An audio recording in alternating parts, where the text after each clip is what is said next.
Bonjour et bienvenue à tous sur le live d'MJM à l'occasion des journées portes ouvertes d'MJM Toulouse. Nous sommes Camille. Et Corentin. Nous sommes tous deux étudiants en décoration d'intérieur en deuxième année et nous allons vous accompagner sur ce live cet après-midi de 14h à 16h. On en a eu un hier de 10h à midi et ce matin de 10h à midi. Et qu'on pourra retrouver en rediffusion sur la chaîne YouTube de l'école MJM. Voilà. Et n'oubliez pas de nous rejoindre à l'école directement de MJM à Toulouse de 10h à 19h aujourd'hui. Et en avant. Et les conseillères seront là, les conseillères de l'école, pour vous dire quelle section est la mieux pour vous et elles sauront vous diriger avec pédagogie vers ce qui est le mieux pour vous. Et vous pourrez aussi découvrir les projets d'étudiants et aussi les intervenants qui les accompagnent tout au long de l'année. On aura cet après-midi du coup pas mal de petits mondes. On aura quelques coordinatrices et coordinateurs. On va avoir des étudiants, on va y avoir des jeux aussi. On va avoir quelques vidéos des projets d'étudiants qu'on va pouvoir commenter ou juste vous laisser les regarder. Et on va commencer de suite. Pour cette dernière session live. Pour cette dernière session live, exactement. Merci d'avoir été avec nous, en tout cas, pour ces deux précédents lives. Et puis en avant. En avant Guingamp. Allez, parfait. Nous ouvrons ce troisième live du coup avec Maria Naranjo, coordinatrice en design de mode, et Jennifer, la directrice de l'école. L'univers du stylisme est en perpétuelle évolution et aujourd'hui, on va découvrir les coulisses de cette section. Bonjour. Oui, ça va et vous? Vous êtes bien équipés, on adore. Magnifique. Coucou. Bonjour. Aïe, aïe, aïe. Ah là, j'adore. Est-ce que les stylistes pourraient nous habiller? Ouais. C'est vrai. Bon, bah, du coup, j'enlève mon... Oui, je me rappelle. Donc, Corentin, voilà ce que je vous propose. Bien. Une belle coiffe, si vous voulez la tester. Je suis trop Allez, chanceux. Camille, vous aurez la vôtre peut-être tout à l'heure. Ah, ok. Parfait. Je vous laisse prendre les micros pour qu'on vous entende bien quand même. Ah oui, effectivement, depuis tout à l'heure, on parle et on ne nous entend pas. Donc, Corentin, la coiffe. Corentin, la coiffe. Magnifique. Magnifique. Ouais. Magnifique. Bon. Hop, je ne vais pas l'abîmer non plus. Alors, je crois qu'elle peut se porter un peu sur le côté. Ouais, voilà. Un peu, ouais. J'adore. Après, le bon. c'est derrière les oreilles normalement. Oui. Je pense que ce sera plus simple, ça tiendra mieux. Merci beaucoup. Merci beaucoup pour l'attention. Bon, après, on la reprend parce qu'elle va faire partie du prochain défilé, en fait. Ce que j'ai cru comprendre. Il nous faut. Incroyable. Donc, Maria, vous êtes coordinatrice de la section design de mode. Pour commencer, est-ce que vous pourriez décrire cette formation en quelques mots? Passionnant. Oui. Beaucoup de couleurs, beaucoup de textiles. Et essayer surtout de créer des nouveaux vêtements et surtout s'amuser avec les vêtements en fait. Oui. Pour moi c'est ça. Okay. La mode c'est ça, s'amuser à créer des nouvelles choses et de porter de la couleur. Quand on porte de la couleur, quand on regardait déjà ça ici, ça apporte de la bonheur et c'est important. Tu dis ça alors que t'es habillée tout en noir aujourd'hui? Parce qu'ils m'ont dit que je devais être habillée en noir. J'ai suivi votre email. C'est pas le dos. Ça c'est lié au plateau. Le plateau était déjà très coloré. Hier j'étais en couleur. Hier j'étais plein de couleurs, mais aujourd'hui je suis noire, c'est vrai. Donc Maria, vous êtes donc la coordinatrice de la section stylisme. Est-ce que vous pouvez vous présenter votre parcours? Oui. Donc moi je suis Maria, je suis d'origine espagnole, mais ça fait déjà 6 ans que j'habite sur Toulouse. Avant de commencer à MJM, j'ai travaillé dans les labs textiles dans la cité des startups de Toulouse. Et après, j'ai commencé il y a 4 ans déjà ici. Et j'ai toujours mon entreprise à côté. Donc, je suis graphiste textile pour des marques. Donc, j'ai fait toute l'identité graphique, les motifs, les dessins techniques des vêtements. Et c'est un peu ça que j'accompagne aussi à mes élèves. À créer aussi sa marque et son identité en tant que créateur. Ok. Bon. On va passer un petit magnéto pour pouvoir parler après et rebondir sur le défilé qui va y avoir lieu et celui de l'année dernière surtout aussi. Celui de l'année dernière. Surtout celui de l'année dernière. Aïkou. Magnéto, s'il vous plaît. S'il vous plaît. Ah, trop bien. C'était la petite blague. Ça vous plaît? Oui, donc c'est des petites photos qu'on va pouvoir commenter. Ah ok, d'accord. Voilà. Ouais. Alors effectivement, c'est le défilé qui s'est déroulé à la chapelle des Carmélites. Donc chaque année, on a un lieu différent qui est en lien avec le thème. Donc l'année dernière, c'était le Japon, les haïkus. Donc ça faisait sens de réaliser le défilé dans ce magnifique lieu qu'on a un peu repimpé, vous voyez, avec des éclairages un peu rose vif. Et le lieu était magique, voilà. Ouais, c'était un super défilé. L'atmosphère qu'on ressentait était incroyable. Et oui, vous y étiez. Oui. Ouais. C'est trop bien. C'est vrai que c'était hyper Alors là, bon. c'est le défilé d'il y a 3 ans, donc encore une fois un autre lieu. Ça s'est déroulé à la Cité, à Montaudran. C'est l'ancien site de la TECOR, où ils fabriquaient les avions, donc une immense halle. Et là, l'envie était de créer un défilé dansé, donc avec des danseurs de l'école James Carles. Et voilà, le résultat est tout aussi impressionnant. Chaque année, il y a plusieurs formations qui participent à l'événement.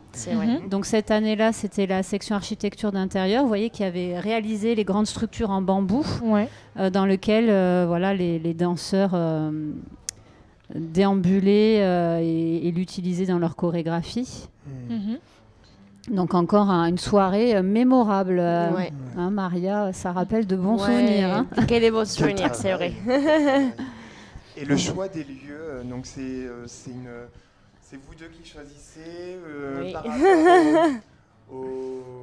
aux vêtements, enfin pas aux travaux, ou d'abord le lieu et c'est complètement à part et après on improvise le défilé parce qu'il y a le thème du défilé et après le lieu qui n'est peut-être pas forcément... C'est d'abord le thème, en fait. Ça dépend des années. Cette année, on avait le lieu depuis le début, la première année, tu te rappelles? Oui, quand on c'est vrai, la première année. On s'est dit ça va être ici et c'était là. Et après, c'était la danse qui est venue plus tard. En fait, la danse s'est imposée parce que le lieu était tellement grand que le lieu permettait la prise en place dans ce lieu. C'était magnifique, plus de 40 mètres, donc ils avaient la place de bouger, quoi. On n'aurait pas pu faire ça à la chapelle des Carmélites. Donc c'est vrai que la première année, le lieu est arrivé en premier. On s'est connus et c'était ici. Après la deuxième année, on l'a fait à Quai des Savoirs. Et c'était par des comptes. On avait les thèmes, mais après, ils nous ont permis de faire les défilés dans l'expo. Ils ont même fermé les musées pour nous une journée, c'était incroyable. On va voir des images à un moment donné de celui-ci. En fait, le thème, c'était Métamorphose. Donc, on a pris place dans l'expo du Quai des Savoirs, Feu, méga feu. Donc, ça faisait sens aussi au niveau du thème. Dans un tunnel où il y a la section aussi 3D, un étudiant de la section 3D qui avait travaillé des visuels. Donc là, c'était plus sur des écrans, en fait. Donc il y avait des visuels qui ont été intégrés. Donc c'est pas encore ce qu'on voit à l'image, mais on va les voir tout à l'heure. Et effectivement, le prochain, ce sera encore dans un nouveau lieu. Et là, peut-être si on peut commenter les images, là, Maria, elle organise des shootings chaque année. C'est les shootings de fin d'année qu'on fait chaque année aussi en collaboration avec la section de design graphique. Et aussi, on travaille avec des autres écoles, on collabore avec des écoles de coiffure et maquillage. Et donc, c'est vrai qu'ils nous aident toujours à coiffer, maquiller nos mannequins. Et après, c'est les contacts de nos stylistes une fois qu'ils sont finis. D'ailleurs, on a 4 stylistes de l'année dernière qui ont créé un collectif des styles et un magazine de styles. Et ils se sont associés avec les coiffeurs et maquilleurs. Et ils shootent des marques de Toulouse et ils ont créé ces magazines-là aussi. Donc, c'est vrai que c'est cool que ça soit né ici aussi. Et comment vous travaillez avec les élèves pour que le thème, en fait, se reflète comme il faut dans les vêtements, par les influences, etc. Comment on fait tout ça? Wow, c'est une bataille. C'est pas waouh. Ah oui, trop bien. Ouais. Alors, bonne question. Les thèmes. Les thèmes, on commence toujours en début d'année, on donne les thèmes. Et après, il faut cadrer parce qu'il y a beaucoup d'idées qui sont un peu hors sujet. Donc, l'idée, c'est aussi que les élèves ils comprennent un sujet précis et ils sachent l'interpréter avec des consignes précises. Même si c'est très ouvert. Les thèmes, ils sont assez ouverts pour que quelqu'un puisse mettre aussi sa patte en tant que créateur, mais que ça respecte quelques consignes qu'il pourrait avoir aussi dans les mondes professionnels. Et du coup, c'est beaucoup de contraintes qu'on suit étape par étape. On commence toujours pour un cahier de recherche, que je vous invite aussi à venir les voir, ils sont énormes. Et là, il commence à exprimer ses premières idées en dessin, en photos. C'est comme un carnet de voyage. Et petit à petit, on les accompagne à développer ces carnets numériques et à la main. Et après, on passe pour les modélismes, que c'est les patronages des vêtements, et les montages plus tard. Du coup, c'est la confection du vêtement aussi. Ok. Bon, du coup, on espère qu'on sera mannequin quand même pour le défilé 2025. Les castings, c'est la semaine prochaine. Voilà. Bon, la semaine prochaine, on sera là. Vous aurez tout fait chez nous. Présentateur, mannequin. C'est le but. Voilà, il faut être investi. C'est vrai que c'est encore plus collaboratif grâce au mannequin, au casting qui est dans l'école et aussi à l'extérieur. C'est sympa, Il y a beaucoup de mannequins qui sont les élèves, donc ça nous permet de connaître tous les élèves de l'école. Donc c'est sympa, Bon, et puis vous verrez, le prochain projet, il y a un défilé, mais il y a autre chose aussi autour. Donc là, vraiment, il y a toute l'école qui va être représentée. Donc là, on va vous également. Le teaser tout à l'heure. Le teaser, vous allez pouvoir voir le teaser. C'est maintenant ou après, il faudra rester.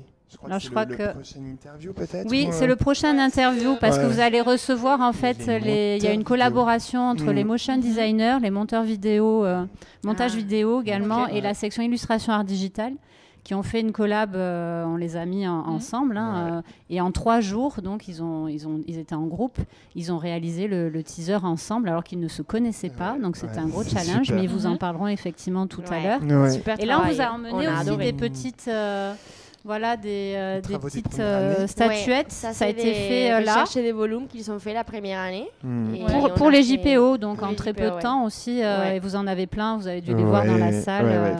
Chaque étudiant en a réalisé une. Faut vraiment venir et ça, c'est les premiers accessoires aussi pour les défilés. Que cette année, on a travaillé avec Execo, qui nous ont fourni avec beaucoup de matériaux sportifs pour faire nos accessoires. Donc le réemploi. La raquette sac. La raquette sac. Avec les terrains de tennis avec multicouleurs. C'est magnifique. C'est incroyable. J'adore. Et ça, c'était pour un parachute, les sacs pour garder un parachute. Et on l'a mis des lunettes pour faire en sorte des casquettes des robots. Trop bien. Ouais. Et comment vous avez trouvé le thème de cette année? Est-ce qu'on peut le thème c'est Ectiball. Ouais. Alors à chaque fois tout le monde nous demande mais qu'est-ce que c'est Ectiball? Des œufs, du thé, un ballon. Bah oui, justement, c'est pour ça. Comment vous avez trouvé ce thème? C'est super drôle. Pour moi, c'est les meilleurs thèmes qu'on a fait jamais. On s'amuse beaucoup. Mais beaucoup parce que c'est hyper surréaliste. Il a Egg DCF, vraiment, si vous voyez les t-shirts après, il y a certains qui représentent très bien ce délire on a DCF, on s'inspire DCF, vraiment, tout type d'F. Et après du sport, beaucoup de sport. Parce que l'idée c'était de créer des vêtements pour un sport qui n'existait pas. Et donc ils se sont inspirés de beaucoup de sports, mais c'est très surréaliste. Très très surréaliste. Et donc du coup, Ectiball, c'est un nom inventé. C'est un nom inventé. Ça promet. Le lieu promet. Et encore une fois, voilà, il y aura toutes les formations qui seront représentées puisque c'est un lieu où il y aura à la fois un défilé, mais également des performances, du vidéo mapping, des expositions dans un lieu qui fait 2000 m², donc il y a de la place. Il y a de la place. Voilà, c'est l'événement de fin d'année où vous allez pouvoir tous vous exprimer et surtout on peut tous se retrouver, tous se rassembler. Je trouve que systématiquement c'est un moment important dans la vie de l'école. Voilà, vous êtes déjà venu l'année dernière, vous avez vu comment ça se passe. C'est super, vraiment, quoi. C'est vraiment une belle expérience. Ectiball. Et donc, vous allez pouvoir avoir la fiche, le carton d'invitation, c'est en avant-première, avec Venise tout à l'heure qui va venir sur le plateau et qui vous le présentera. Puisque c'est toujours la section aussi design graphique qui travaille sur la communication visuelle du projet. Donc encore une fois, c'est vraiment une volonté de faire travailler ensemble plusieurs formations parce que c'est ce qui fait sens pour nous et c'est ce qu'on aime faire. Sûr. Oui, c'est sûr. Hein. Et se rencontrer aussi. De se rencontrer, oui, c'est hyper important. On n'a pas tous les jours cours en même temps, donc c'est vrai qu'il y a quand même quelques formations qu'on ne croise pas du tout dans les couloirs par rapport à nos horaires, etc. Et au final, le fait de faire des projets comme ça, collaboratifs entre plusieurs sections, ça permet de se rencontrer. Donc, oui. Et puis après, on aime bien. Jamais vous pourrez travailler ensemble après l'école. Ça nous arrive régulièrement. On a des étudiants en montage vidéo qui sont collaborés avec des stylistes, aussi, qui ont fait réaliser leur site internet par une personne qui était chez nous en web. Enfin voilà, il y a ces échanges-là, ils perdurent après dans le milieu professionnel. C'est ce qui est chouette aussi. C'est sûr. C'est vrai. Est-ce que quelles sont vos inspirations, Maria, vous, dans votre travail, vos influences J'aime beaucoup la mode sportive. La mode sportive, c'est vrai. J'ai fait beaucoup de sport. Et du coup, c'est vrai que les thèmes, c'est vraiment passionnant pour moi et pour les élèves. Je m'inspire beaucoup du monde du sport. J'aimerais regarder beaucoup la Formule 1, les sports, les JO, tout. Et j'ai pratiqué du taekwondo aussi. Donc, c'est vrai que ça me plaît. Les mondes sportifs, ça m'a toujours plu. Mais je m'inspire beaucoup de mes voyages aussi. Je voyage beaucoup. Et toutes mes collections, par exemple, je viens de sortir une collection de motifs all over inspirée de mon dernier voyage au Brésil. Et c'est un peu mon ADN comme créatrice, m'inspirer surtout des voyages, de la multiculturalité. Et pour moi, c'est ça qui m'attire à créer vraiment. Et donc, j'essaie aussi d'apprendre ça aussi à mes élèves. Ils s'inspirent de toute la vie du quotidien et surtout de toutes les cultures qu'on a différentes autour de nous. Si vous suivez Maria sur Instagram, elle poste systématiquement de super belles réalisations. Je suis assez active. Et puis surtout, on voit bien que tu es une belle globe-trotteuse. Oui. L'Orange Graphique, c'est bien. Voilà. Parfait. Merci à vous. Merci à vous. Je sens que vous n'allez pas la quitter. Là, il ne faudra pas l'enlever. Il faut que je le rende. Vous faites déjà partie du défilé. Merci beaucoup. Prochainement, vous nous annoncera du coup le lieu et la date, c'est le 16 ou le 17 juin. On est encore en train de le caler. Mais bien entendu, tous ceux qui le souhaitent, puisque l'espace est grand, pourront venir à notre défilé. Il suffit de contacter l'école et de s'inscrire. Et tout le monde est le bienvenu pour ce bel événement. Voilà. Parfait, super. Merci beaucoup. Merci à vous. On va rester un petit peu sur ce projet-là et on va donner la parole du coup aux étudiants qui sont impliqués dans la création du teaser.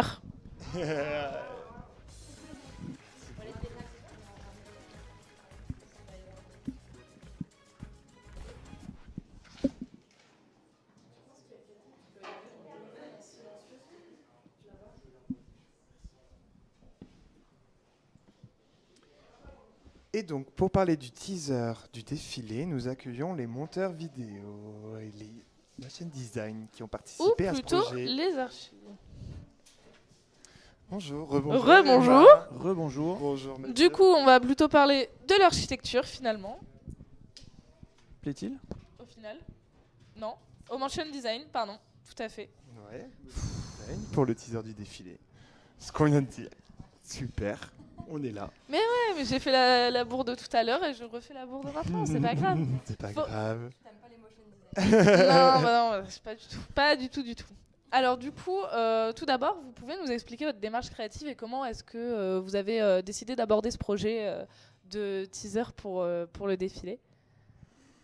Ok, comme tu en as parlé ce matin, je vais enquiller.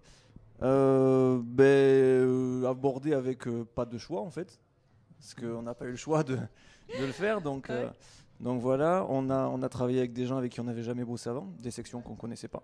Donc, et comme on était obligé de le faire en 3 jours, c'est vraiment pas le choix, quoi. Donc on a 3 jours, il faut pondre un truc en 3 jours, il faut que ce soit fini en 3 jours. Donc le truc, en fait, c'était de... Moi, je suis quelqu'un, par exemple, qui a besoin de beaucoup de temps, qui doute beaucoup dans ce que je fais, etc. Et tant que j'estime que c'est pas parfait, je vais aller remettre un peu à plus tard, chercher l'inspi, etc. Et là, comme on a 3 jours, l'idée, c'est de pas réfléchir, de se faire confiance les uns aux autres. C'était un conseil que m'avait donné mon meilleur ami Guillaume, qui m'avait dit un jour je devais sauter par-dessus. Enfin, j'avais dit je vais sauter par-dessus le ruisseau. Et il m'a dit, mais réfléchis pas, saute, parce que à chaque fois je réfléchissais et j'osais pas y aller. Et il m'a dit réfléchis pas. Et j'ai sauté, j'ai fini dans l'eau. Mais c'est un truc qui m'est resté. Réfléchis pas. Des fois, le doute te paralyse et t'empêche de faire des choses. Et là, cette date butoir de 3 jours, et quelque chose qu'on aurait peut-être mis 3 semaines à faire, et en 3 jours, on l'a pondu. Et voilà. Après, le résultat est peut-être pas parfaitement ce qu'on aurait voulu faire, etc. N'empêche qu'au bout de 3 jours, il y a eu un résultat. Ouais. Donc ça, c'était cool. Et après, le fait de bosser avec des sections différentes, c'est-à-dire quand on fait les travails de groupe, j'imagine que c'est pareil pour toi. On est dans une classe avec que des gens qui ont à peu près les mêmes compétences que nous. Du coup, on se retrouve en fait chacun a un peu envie de faire le travail de l'autre. On se marche un peu sur les pieds, etc. Alors que là, comme on avait des sections vraiment différentes, j'allais pas faire le travail des illus, j'allais pas faire le travail des motion. De la même manière, un illu allait pas dire attends, je vais toucher un peu au montage, etc. Donc, il fallait vraiment se faire confiance. Faut que chaque section en gros fasse confiance à l'autre. On se donnait des directives. Et ensuite, chacun travaillait en autonomie, et puis au final, ça donne un truc qui fonctionne. Et la complémentarité de chacun donne un résultat. Et c'est quelque chose qui est beaucoup plus proche du monde de l'entreprise, en fait, où on n'a pas tous les mêmes compétences. Et voilà. Alors que d'habitude, c'est moins immersif dans le côté professionnel, en fait. Oui, totalement, c'est sûr. Peut-être. Bon, normalement, du coup, on a le teaser à regarder. On continue cette petite interview juste après. Le teaser.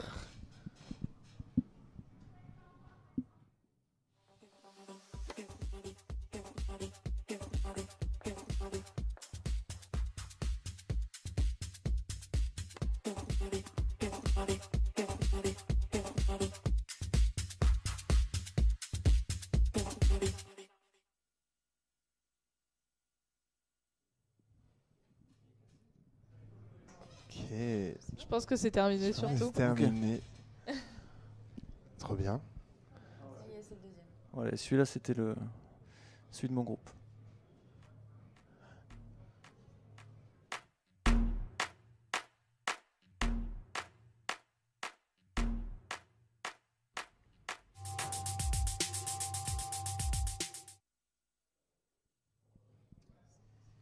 Ah ouais, on voit bien toutes vos sections qui sont complémentaires du coup dans aux petites pattes dans les vidéos quoi, dans les teasers, c'est trop bien. Et du coup les influences, vous les avez de vos vidéos, vous les avez travaillées directement grâce aux accessoires que vous avez vus qu'il y avait pendant le défilé, ou avec Maria qui vous a plus, et les étudiants qui vous ont plus dirigé vers ce qu'ils voulaient, ou comment ça s'est passé cette collaboration avec En soi, on nous a présenté quelques pièces qui avaient déjà été faites par les stylistes. Donc forcément, on nous a donné un brief quand même avec l'idée principale, c'était le sport, la mode. Donc forcément, c'était ça notre directive. On avait le droit d'utiliser quelques accessoires qui étaient présents, donc on nous les a présentés. Bon, on voit les bottines, on voit l'espèce de sac, on voit toutes ces choses-là. Et forcément, ça nous a influencé notamment sur notre patte graphique. Moi, je parle en tant que motion, mais tous les petits assets, les petits dessins animés qu'on voit en plus sur les vidéos, forcément, ça vient de ces couleurs, ça vient un petit peu des motifs. Donc je trouve que ça permet d'avoir une cohérence. Et même la première vidéo, c'était mon groupe, à moi. Et je trouve qu'il y a quand même quelques similarités sur la production, que ça soit sur certaines idées de plans ou certains dessins qu'on a rajoutés. Donc c'est des choses différentes, mais liées quand même. Qui sont quand même liées. Et donc je trouve ça chouette que du coup... parce qu'on n'a pas eu le temps de mettre en commun, bien évidemment. Oui. Donc d'avoir quand même quelque chose d'assez commun, alors qu'on a quand même bossé chacun de notre côté.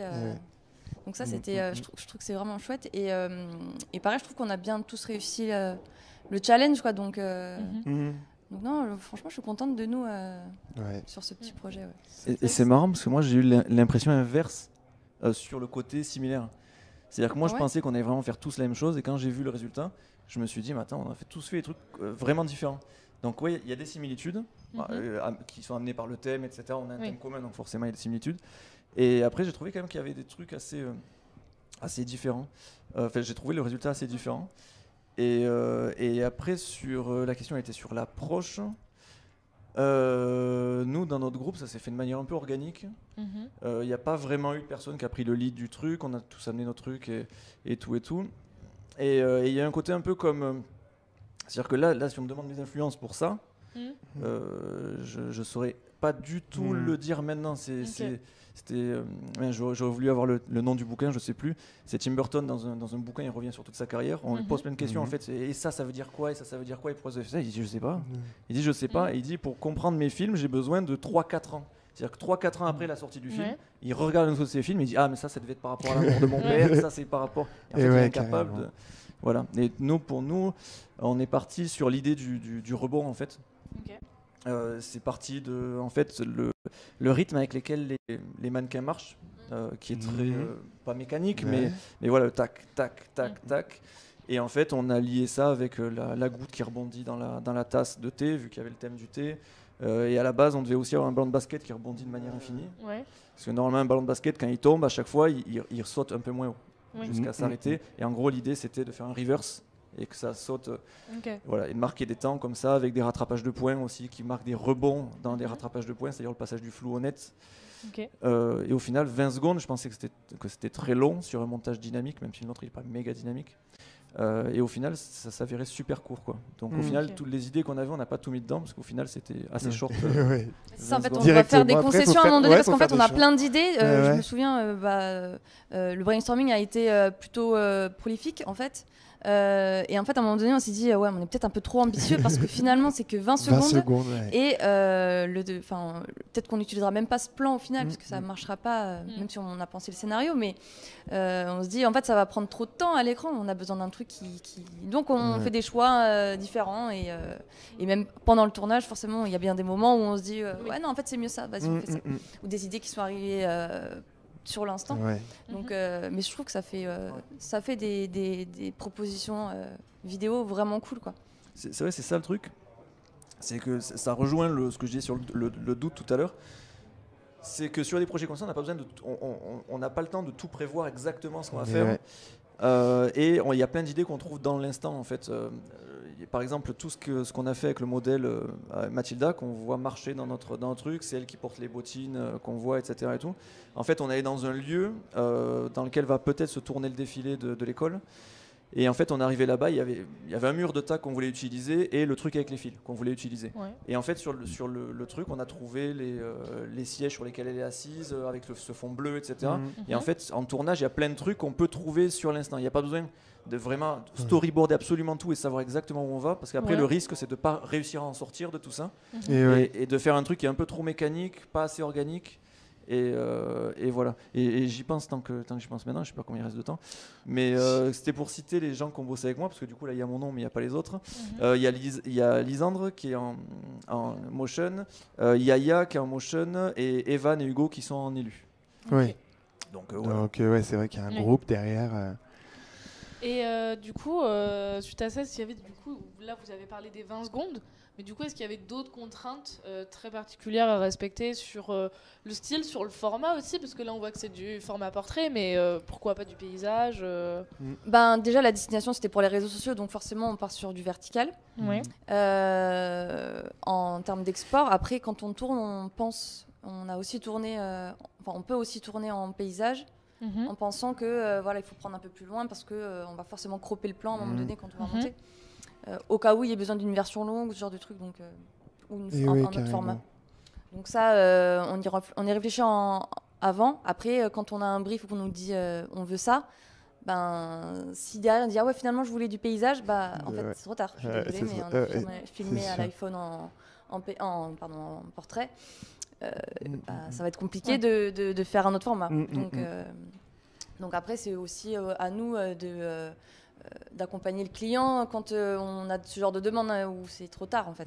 Carrément. Donc soit on recommence, soit on assume que c'est un choix. Voilà, c'est ça, exactement. Et je voulais aussi revenir sur les 3 sections qui vont participer. donc on est les illustrateurs, les monteurs et les motion. C'était quand même une contrainte finalement de devoir bosser tous ensemble parce qu'on ne se connaissait pas. Et pareil, il a fallu bosser très vite. Donc pour le coup, je parle du coup pour mon groupe, chacun a un petit peu posé sa personnalité sur la table assez rapidement et ses compétences. Comme ça, on savait à qui se référer et en fait, les idées sont parties très vite. On a dit, ok, ça j'aime bien, ça j'aime bien, ça j'aime bien. Vous êtes d'accord? On est d'accord. Ok, c'est acté, on y va, go. Et donc en fait, dans cette contrainte, on a aussi trouvé du positif qui nous a permis de faire des choix, de ne pas avoir le temps de douter. Et encore une fois, je reviens sur la confiance. L'illustrateur, ok, t'inquiète, je vais faire ça, je vais dessiner ça. Après, nous, le motion, on va animer ce petit dessin. Nous, t'inquiète, les monteurs, je vais pouvoir faire un cut comme ça, je vais pouvoir faire une transition comme ça. La colorimétrie, t'inquiète pas. Enfin, voilà, tous les aspects techniques. Ok, donc en fait, on s'est tous reposés les uns sur les autres en fonction des compétences. Et finalement, c'est plus une contrainte, du coup. Après, autre contrainte, je vois pas... En fait, ce que tu viens de dire là, c'est que la contrainte, ça crée la créativité. Enfin, ça pousse à la créativité. C'est sûr. Si on peut faire tout ce qu'on veut, on va faire un truc un peu sécure. Si on nous pose des contraintes, on est obligé, pour intégrer ces contraintes à notre truc, on est obligé du coup d'être créatif. Donc, voilà. Donc ça, c'est cool. Ouais. Franchement, après, je vois pas de vraies grosses contraintes. Si ce n'est peut-être le temps. Heureusement, il a été clément, mais comme on devait tourner beaucoup en extérieur. C'était quand ça, ce projet? Pendant les vacances de février. C'était c'était exactement quand même. C'était un peu hors du temps comme période. En 3 jours. Oui, c'est ça que j'ai pensé quand tu parlais. C'est sur cette contrainte de temps, en fait. Sur le premier jour, on a dû donner le brief à midi. C'est-à-dire qu'on arrive à 9h. 3 heures plus tard. C'est-à-dire qu'on parle avec les gens, etc., qu'on ne connaît pas. Il faut réussir à s'entendre, se mettre d'accord sur un projet, le présenter en disant voilà, l'idée directrice de notre truc, ça va être ça. Donc ça, c'était plutôt cool, surtout quand on sait que la plupart de... En fait, c'est un truc que j'ai aimé dans ce projet, avec des gens que je connais pas, c'est que la plupart des choses qu'on se dit entre êtres humains, c'est uniquement pour créer du lien. Les informations qu'on se transmet n'ont pas de réelle importance. C'est vraiment juste pour créer du lien entre les gens, etc. Et en fait, quand tu n'as pas beaucoup de temps, on pourrait éventuellement parler que de boulot pendant 3 jours, mais ça ne crée pas une équipe, en fait. Donc en fait, c'est un moment condensé de 3 jours. On va aller créer du lien avec des gens, apprendre à connaître les gens, apprendre à connaître un peu leur personnalité, ce qu'ils aiment, et l'intégrer dans le projet. Donc ça, j'ai trouvé ça cool. C'est pas uniquement professionnel, il y avait un côté humain que j'ai beaucoup aimé, moi. Ouais, c'est sûr. Merci beaucoup. Merci beaucoup. Merci. Merci beaucoup, vous avez été super. Merci d'avoir répondu à toutes ces petites questions. Donc nous avions du coup Emma et Mathieu. Si je dis pas de bêtises. Non, c'est bien. Parfait, nickel. Qui nous ont présenté le teaser du défilé. Et maintenant, on va passer à l'architecture du coup avec nos invités suivants. Merci beaucoup. Ok, merci beaucoup. Merci. Avec Christophe, le coordinateur d'architecture, et étudiant Mathéo. Bonjour. Et installez-vous. On se connaît pas? Non, on se connaît de vue. On s'est croisés, oui. Alors, il faudra mettre les micros bien près de la bouche. Encore plus. Encore plus? Ouais, là, comme ça, c'est bien. Pour bien qu'on vous entende. Ça marche. Idem. Qui on regarde? Vous avez celle-ci et vous avez celle-ci. Celle-ci, c'est le plan large et celle-ci, c'est la vôtre. Très bien. On va bien zoomer sur votre visage sur celle-ci. Parfait. Comment vous allez? Bah écoutez, un peu stressé. Ah ouais? Oui. On est arrivé à l'apothéose des JPO. Donc ça y est. C'est nos derniers instants. J'invite tout le monde à venir nous visiter, puisqu'il reste encore quelques heures. Mais on est très content de l'exposition de notre travail et de l'ensemble de l'école. Voilà. Quel travail. Oui, quel travail. Ouais. Trop bien. Dites-moi. Est-ce que vous pouvez vous présenter l'un après l'autre? Après vous? Après moi? Bien sûr. Alors très bien. Alors je me présente, Christophe Chatin, je suis enseignant en conception d'architecture en 2e année. Je coordonne la section de 2e année. J'ai un double cursus, j'ai fait les Beaux-Arts et l'école d'architecture de Toulouse. Et puis voilà, ça fait 6 ans que je suis dans l'école et je me régale. Ok. Voilà. Parfait. Chaque année est une année très enrichissante. Voilà. Et moi, c'est Miranda Matteo. Du coup, je suis en 3e année d'architecture. Et puis voilà, on approche de la fin du diplôme. Ouais. Et puis voilà, j'ai eu la chance d'avoir un professeur, Monsieur Châtain, ici. Voilà. Et vous voyez qu'il essaye de devenir un petit peu se caler par rapport à son maître. J'essaye de ressembler à mon maître. Voilà. Parce que je suis un petit peu le maître de tous ces enfants là. Je les accompagne, je suis le grand schtroumpf. Oui, c'est vrai. Exactement. Un peu, hein. Un peu. Avec ma barbe. Christophe, comment décririez-vous l'approche pédagogique et les valeurs de la formation architecture, conception, du coup, vous, plutôt en 2e année ou sur l'ensemble de l'école ? Sur l'ensemble ou comme vous voulez. C'est vous qui décidez. Mais écoutez, libre à vous. Comme je suis un petit peu pas au début de l'école qui s'est installée à Toulouse, effectivement l'école est plus ancienne, mais à Toulouse, oui, ça fait 6 ans que je suis là. Et au tout début, j'étais le seul coordinateur. J'ai coordonné 3 années pendant quelques années, jusqu'à ce qu'il y ait le diplôme. Donc Alexandre nous a rejoints et puis on a coordonné au fur et à mesure. Chacun a pris la coordination de 1re, 2e et 3e année.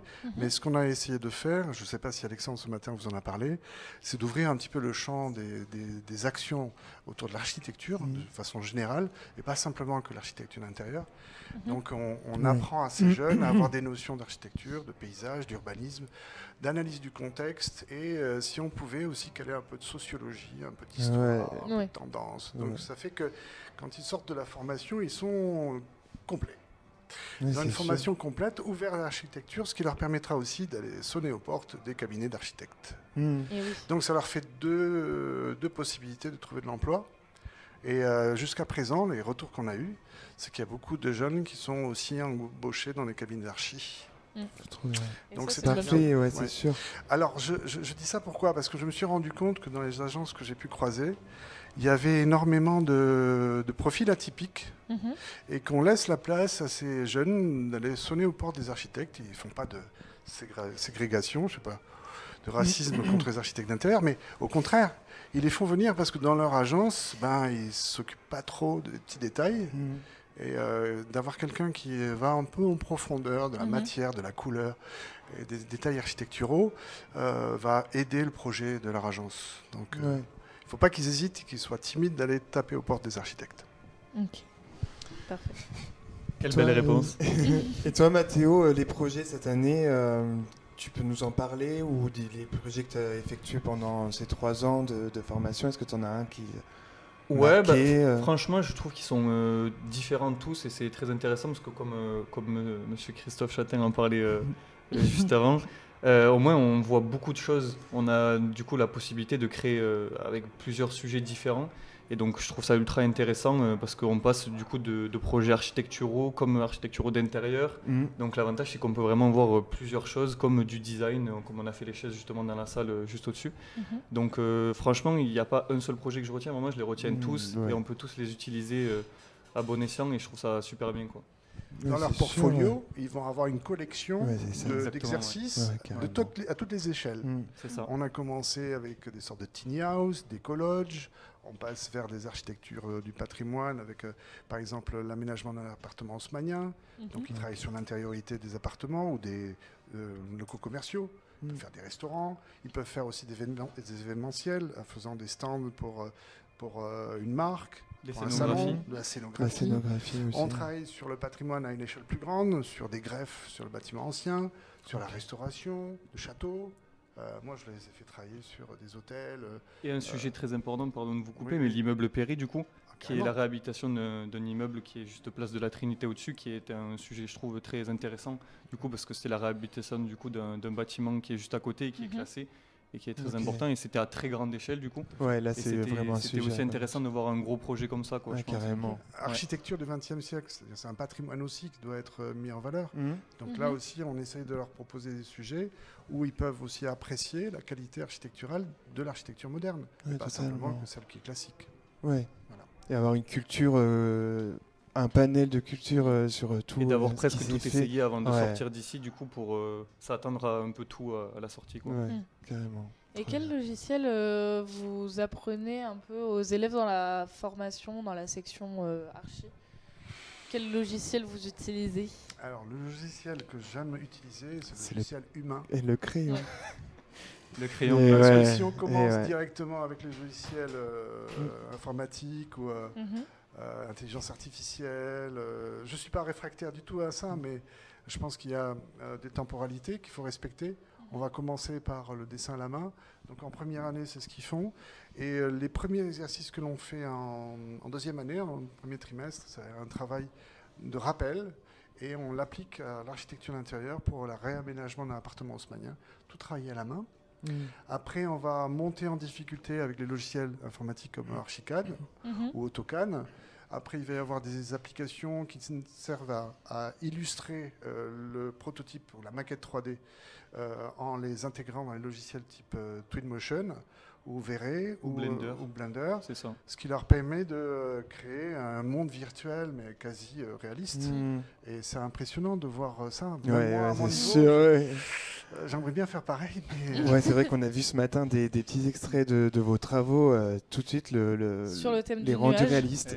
Surtout ces jeunes-là, ils ont des outils intuitifs, donc ils se démerdent vachement bien. C'est ce qu'on voit. Ça fonctionne, hein.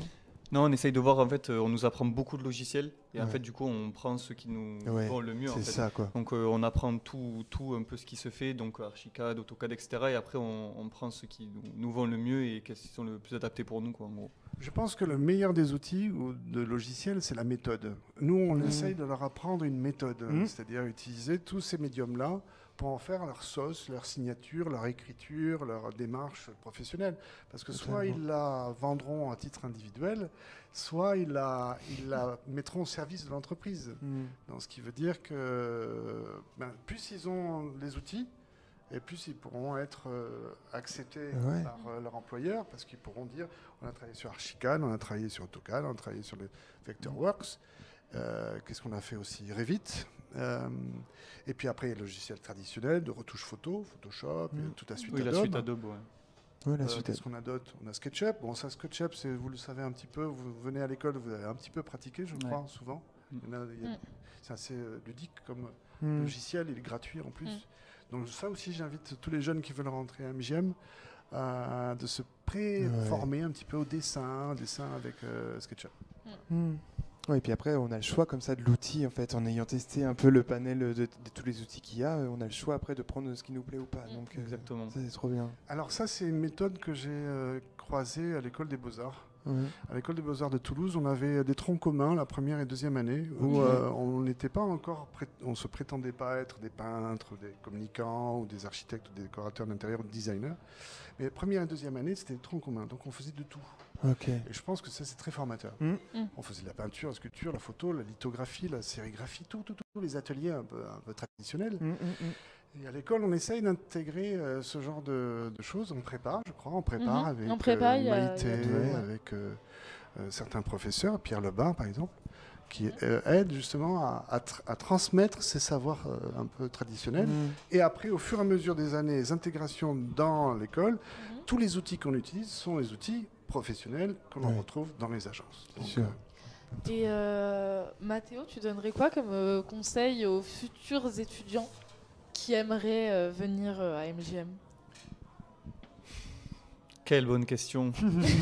Sois pas langue de bois, hein. Franchement, d'être eux-mêmes, de développer qui ils sont intérieurement, d'être le plus créatif possible, de croire en eux le plus possible et d'écouter aussi les conseils qu'on nous donne qui quadrillent bien du coup notre création pour pouvoir la mener au mieux possible, quoi, en gros, dans nos projets, d'être eux-mêmes et d'apprendre aussi beaucoup par eux-mêmes, de faire leur propre inspiration et de croire en eux, franchement. Et surtout de venir avec leur bagage. Humain, et puis tout se passera très bien. Il y a des jeunes qui arrivaient ici, ils ne savaient pas dessiner. Et ils en sont sortis en sachant faire des 3D. C'était compliqué, c'était des persos bâtons, des personnages en bâton. Oui, surtout toi. Je me retourne le compliment. Des grands bâtons. Exactement. Non, mais c'est vrai qu'on peut avoir peur de ne pas savoir dessiner et se dire, l'école, c'est pas pour moi, quoi. Tout ce qui est architecture, décoration intérieure, graphie, c'est pas possible. Alors que pas du tout, moi, franchement, j'avais aucune base de dessin, j'étais vraiment nul. Mais on apprend les bases, ça se fait petit à petit. La première année est fait pour ça aussi, c'est vraiment développer les bases. Les professeurs sont là pour ça aussi, de s'adapter au niveau de chaque élève. Donc il n'y a pas de souci avec ça. Moi, vraiment, je ne savais pas dessiner. C'était catastrophique. Ça. Mais bon, on apprend. Et on est là pour apprendre, quoi. C'est ça. Il y a aussi savoir communiquer. C'est pas simplement que le dessin. C'est que dès qu'on peut expliquer un process, avoir une conception et essayer de la décrire, même si on ne sait pas vraiment la dessiner à la main, on peut essayer déjà d'en parler. Ouais. On peut essayer de le traduire oralement. Et donc je pense que tout le monde sait parler, a priori. Et ben, on a des jeunes qui ont des facilités un peu dans l'éloquence, dans la présentation de leur projet, alors que dans leur présentation graphique, un peu, voilà, il faut juste que pendant ces 3 années, ils arrivent à trouver un équilibre. Et à la fin de leur formation, ben, ils ont su utiliser tous les médiums de la communication, tant graphique que oral. Ouais. Et pour conclure, comment est-ce que vous résumeriez l'ambiance, l'esprit, l'expérience de venir à MJM? Moi, ouais, c'est très familial, je trouve. C'est très familial sans avoir un côté qui est très fouillis et pas structuré. C'est le côté familial qui, je trouve, est positif dans une ambiance de travail où vraiment on va pouvoir se sentir à l'aise et travailler vraiment dans de bonnes conditions. Après... Alors, effectivement, qu'il y a l'esprit famille, mais comme dans bon père de famille, des fois, il faut savoir être un petit peu dur. Exactement. Et je sais qu'il y a quelques années, il y avait des élèves qui méritaient qu'on les pousse, qu'on leur donne des pistes, qu'on essaie de... Alors, il y a plusieurs écoles. Il y a les enseignants qui disent qu'il faut qu'ils trouvent par eux-mêmes. Et il y a des fois des professeurs un peu comme moi qui sont faibles et qui peuvent essayer des fois de leur faire comprendre que peut-être ça serait bien. Alors, ce n'est pas la meilleure des choses à faire, mais ce que je veux dire, chacun a les solutions, chaque élève a les solutions. Donc, dans cet esprit-là, dans ce côté un peu familial, il y a plusieurs cas de figure. En première année, on va avoir des enseignants qui sont assez tolérants, assez bienveillants. Deuxième année, je commence à être un petit peu plus sec. Alors, souvent, j'ai une réputation d'être un petit peu dur. Certains élèves ont peur de moi. Mais après, c'est fini. C'est la barbe, ça, c'est à cause de la barbe. Et à la 3e année, on les amène jusqu'à la 3e année. Et là, ils auront un professeur encore plus exigeant, aussi dur que moi, mais peut-être avec plus de forme, plus de rondeur pour dire les choses. Mais dans le bon sens du terme, dans le bon sens du terme. Tout à fait. Ouais. Tu l'as encore cette année, c'est pour ça que tu... C'est pour ça, j'essaye de... Brosser dans le sens du poil. Voilà, c'est ça. Mais ce que je veux dire, c'est qu'à la fin, on s'est régalé de les avoir connus, croisés, et de recroiser aussi. Parce qu'au JPO, on croise souvent des anciens élèves qui viennent nous saluer, et ça nous fait énormément plaisir. Voilà. Donc on sait qu'ils ont lancé leur vie professionnelle, ils sont lancés dans la vie, et je te souhaite d'avoir la même expérience. Merci beaucoup. Ouais, je t'en prie. Eh ben, merci beaucoup. Merci à vous. Merci d'être venu. T'as pas parlé de tes projets, toi aussi? T'as parlé de tes projets? Je crois qu'il faut. Non. Tu veux parler de tes projets? T'as 20 secondes pour pitcher. Allez, vas-y, tu conclus. Non, franchement, dans un bourbier. Non, franchement, que tout se passe pour le mieux pour cette fin d'année. Et que... Pour ton diplôme. Ouais, le diplôme. Exactement. Et puis voilà. Bon ça courage. va le faire. Merci beaucoup. Merci beaucoup. Merci à vous. Merci de nous accueillir. Je vous en prie. Merci Christophe, merci Mathéo. Au revoir. Et maintenant, on va accueillir la coordinatrice de la section décoration d'intérieur, notre coordinatrice de la section d'intérieur, Julie Remory. Bonjour Julie. Bonjour. On met le micro bien près de la bouche. On met le micro bien près de la bouche. Vous allez bien? Ça va bien et vous? Oui. Ouais. Super. Mieux depuis que vous êtes là. Oh, vous encore êtes mignon. plus. Bah, ouais. Bon, je croyais qu'on devait faire semblant qu'on ne connaissait pas. Donc on se connaît pas. Non, on se connaît pas. Parfait. Très Donc bien. nous avons la chance d'échanger avec Julie Remory, comme je l'ai dit, la coordinatrice, formatrice, professeure en décoration d'intérieur. Et aussi à son compte. Et on va en parler avec elle. Pouvez-vous vous présenter, Julie, s'il vous plaît?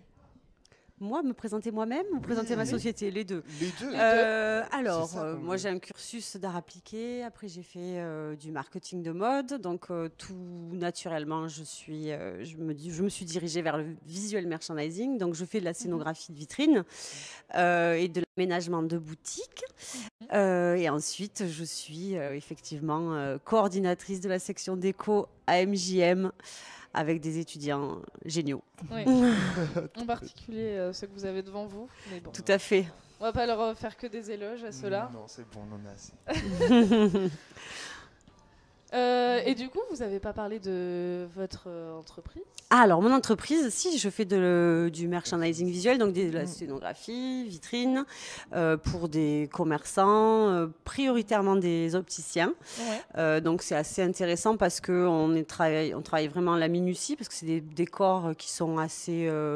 grandiose, mais après on reste quand même sur des petites choses, donc c'est assez sympathique. On travaille la couleur, les matières, un petit peu ce qu'on fait en déco aussi, et la mise en scène du produit aussi, parce que la vitrine, ça doit être quelque chose qui doit être visible, attrayant, et qui communique aussi les valeurs de la marque, en tout cas le positionnement. Et voilà, donc c'est intéressant. Et après, de l'aménagement de boutique. Donc j'ai travaillé essentiellement pour des caves coopératives où je construis des chais de dégustation. Donc là, ça va être la même chose. C'est de penser le parcours client, savoir comment on va organiser les différents produits, les différentes gammes de produits.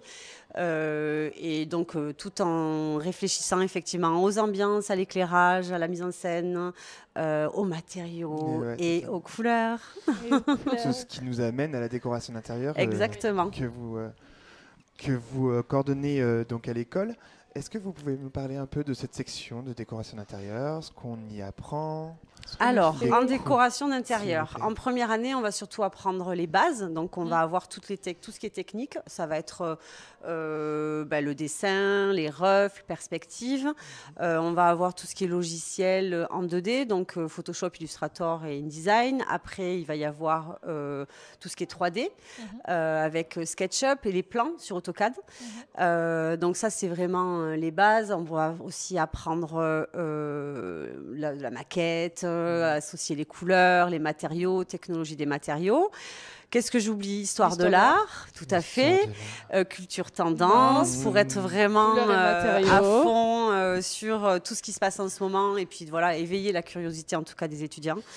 Et ensuite, on regroupe tout ça. Une fois qu'on a toutes ces bases-là, on les regroupe dans un projet. Donc, en première année, on va commencer avec des petites choses. Donc, ça va être un projet de semi-remorque, une tiny house ou un appart-hôtel. En ce moment, les premières années travaillent sur un appart-hôtel.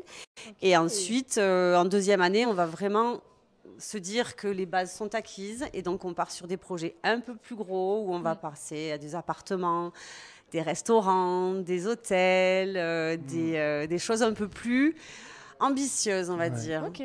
Voilà. Et est-ce que vous pouvez nous donner un peu plus de précision? Je ne sais pas, par exemple, le projet, sur quoi ils vont travailler les deuxièmes années au troisième trimestre? Non, je ne dirai rien, Camille. Je ne vous divulguerai pas le prochain sujet. C'était bien tenté. C'était super bien tenté. C'était bien amené. Hein. C'était très bien amené. Non, bien tenté. En fait, on ne sait pas. Oui. On garde le suspense jusqu'au bout. Bon, on a un petit magnéto. Ouais. Du coup, on va le regarder, le commenter. D'accord. Donc ça doit être, du coup, c'est le projet que vous avez fait en première année. Deuxième. Premier trimestre, pardon. Premier trimestre, c'est ça. C'est ça. Donc là, du coup, là, on a toute la partie zoning. Effectivement, plan d'implantation.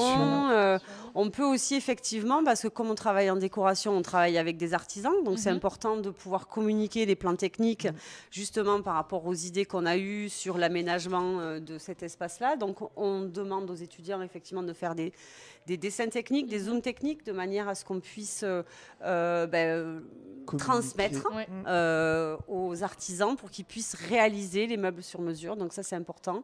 Le travail avec justement tous les corps de métier, ça, c'est en deuxième année qu'on apprend plus ce genre de choses, quand on est vraiment dans le détail du projet. Voilà. Ça, c'était pour la soirée Clutch qu'on avait fait ça. On avait organisé toute la partie lounge en collaboration avec Emmaüs qui nous avait effectivement... Ah ben ça, c'est vous. Oh là là, ça, le plateau télé de l'année dernière. Voilà.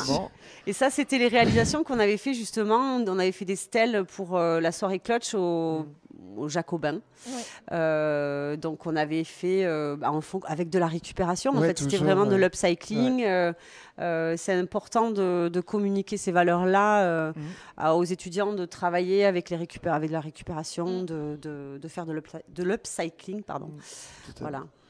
Et est-ce que vous pouvez nous partager un projet ou une réalisation qui illustre parfaitement la formation ? Du coup, est-ce qu'il y a un projet en particulier Il y en a eu plein. Alors après, c'est vrai que le plateau télé, ça reprend des choses très graphiques. L'aménagement de l'espace, ça reste un petit espace. Mais en tout cas, c'est intéressant de voir comment ça évolue d'une année sur l'autre. L'année dernière, vous aviez fait le plateau télé. Là, cette année, c'est les premières années qui l'ont fait. On avait fait la cabine de DJ aussi tout à fait. Après, c'est vrai que les projets qu'on fait en partenariat sont toujours hyper formateurs. On va pas reparler du projet que vous avez fait cette année avec le métronome, mais ça a créé quand même une espèce d'émulation qui ont fait qu'après vous avez été hyper performant sur la préparation de nos journées portes ouvertes et hyper autonome. Ah ben voilà. Alors justement, j'ai quelque chose pour vous, Camille. Ah, vous m'avez ramené mon casque de chantier. Alors, c'est pas celui-là, mais c'en est un autre. Mais en tout cas, voilà, je vous permets de finir l'interview avec ce magnifique casque. Je vais le garder. Mais je vais le garder. Hein. Voilà. Super, tout le monde vient. Super. Voilà, une mise en abîme. Tu l'as. On me l'a ramené et j'adore. C'est ça. Alors Corentin, j'ai pas de cadeau pour vous, mais apparemment Jennifer vous en a fait un tout à l'heure. Vous avez été gâtés, donc voilà. On peut pas. Je savais que vous alliez me ramener un casque de chantier. Donc pour l'anecdote, Camille s'est vraiment substituée à un chef de chantier pendant toute l'installation au métronome. On a bien rigolé. Elle avait surtout des capacités oratoires, plus que techniques, on va dire. Mais bon, en tout cas, il y avait l'intention. C'était bien, c'était parfait. Voilà. Donc la fameuse boule à facettes imposée par la direction artistique, qui était Laetitia et moi-même. La boule à facettes, c'est plus vous quand même. Voilà, c'est quand même plus moi. Mais bon.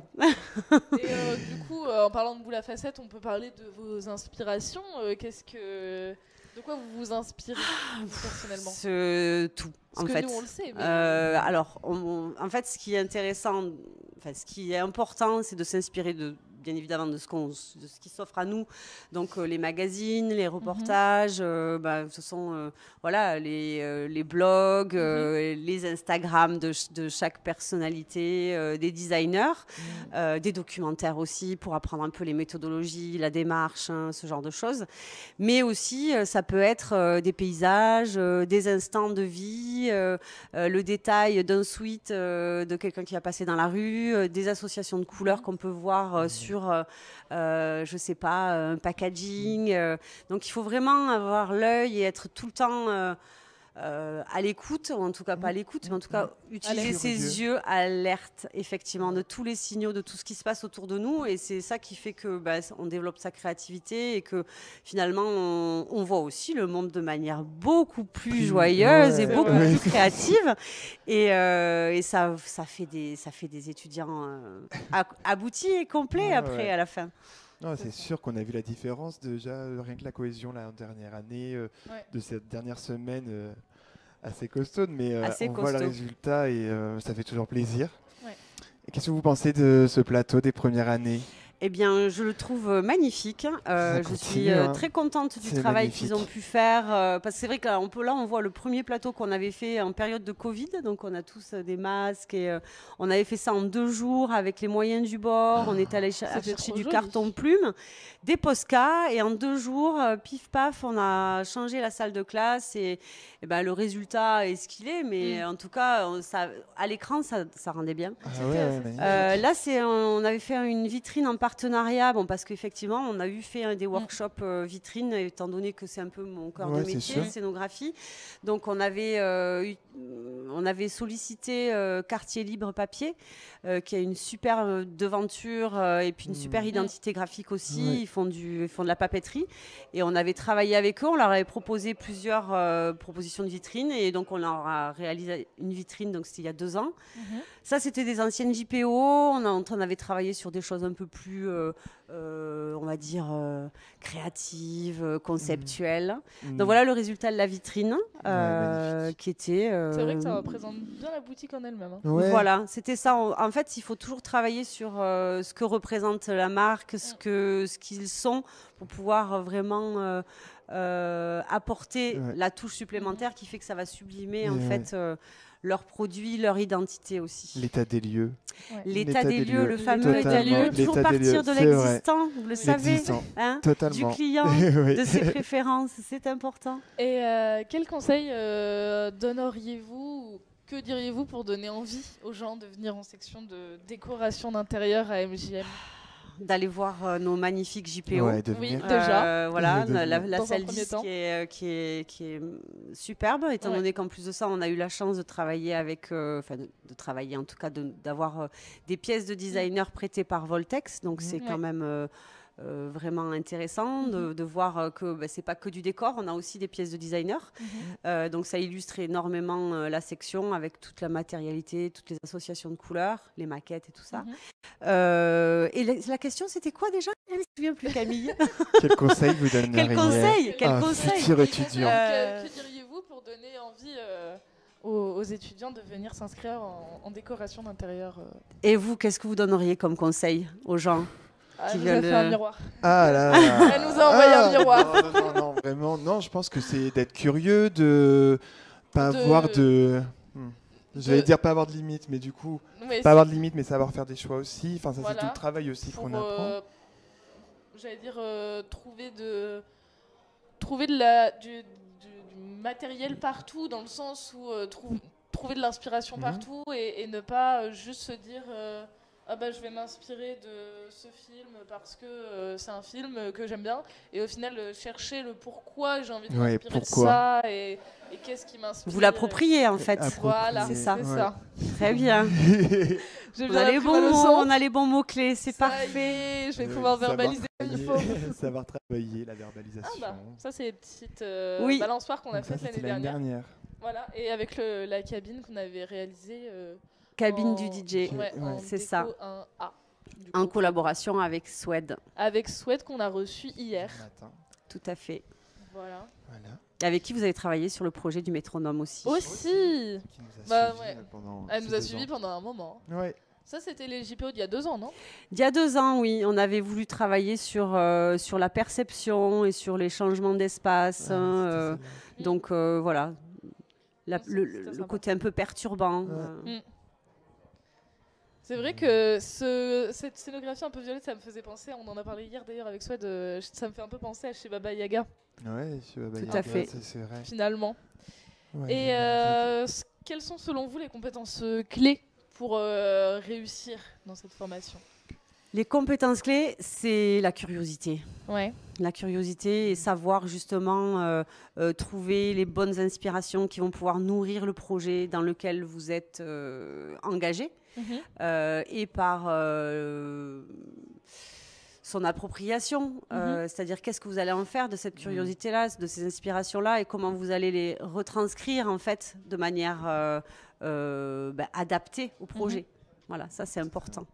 Merci Julie. Merci beaucoup Julie. Merci. Avec plaisir. Merci pour tout. Merci déjà, en règle générale. Merci pour l'interview, mais merci pour votre Ne me remerciez pas encore. Vous n'avez pas eu votre diplôme. Mais justement. Mais c'est pas vous qu'on a les clés en main. Oui, c'est vrai que ce sera pas bien sûr que si, on va vous aider pour y arriver. Oui, bien sûr à la fin, mais c'est à la fin le dernier mot, c'est pas vous qui l'aurez. Oui. C'est un jury extérieur. Je donnerai quelques billets s'il le faut. Super.